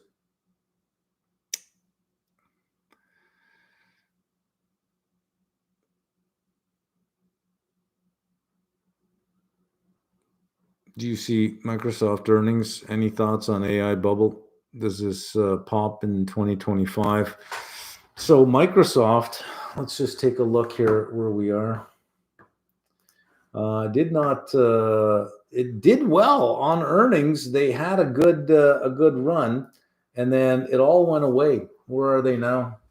Because there is all-night trading. I don't know if you're aware of that. You can trade. You can trade overnight in certain names. Microsoft is down 3.6%, down $15 a share. Meta down $18 a share, down 3%. Some big numbers, but I didn't go through any of the earnings. I think for Meta and Microsoft, it came with the spending, the amount of spending that they still have to do. Last night it was I'm drawing a blank.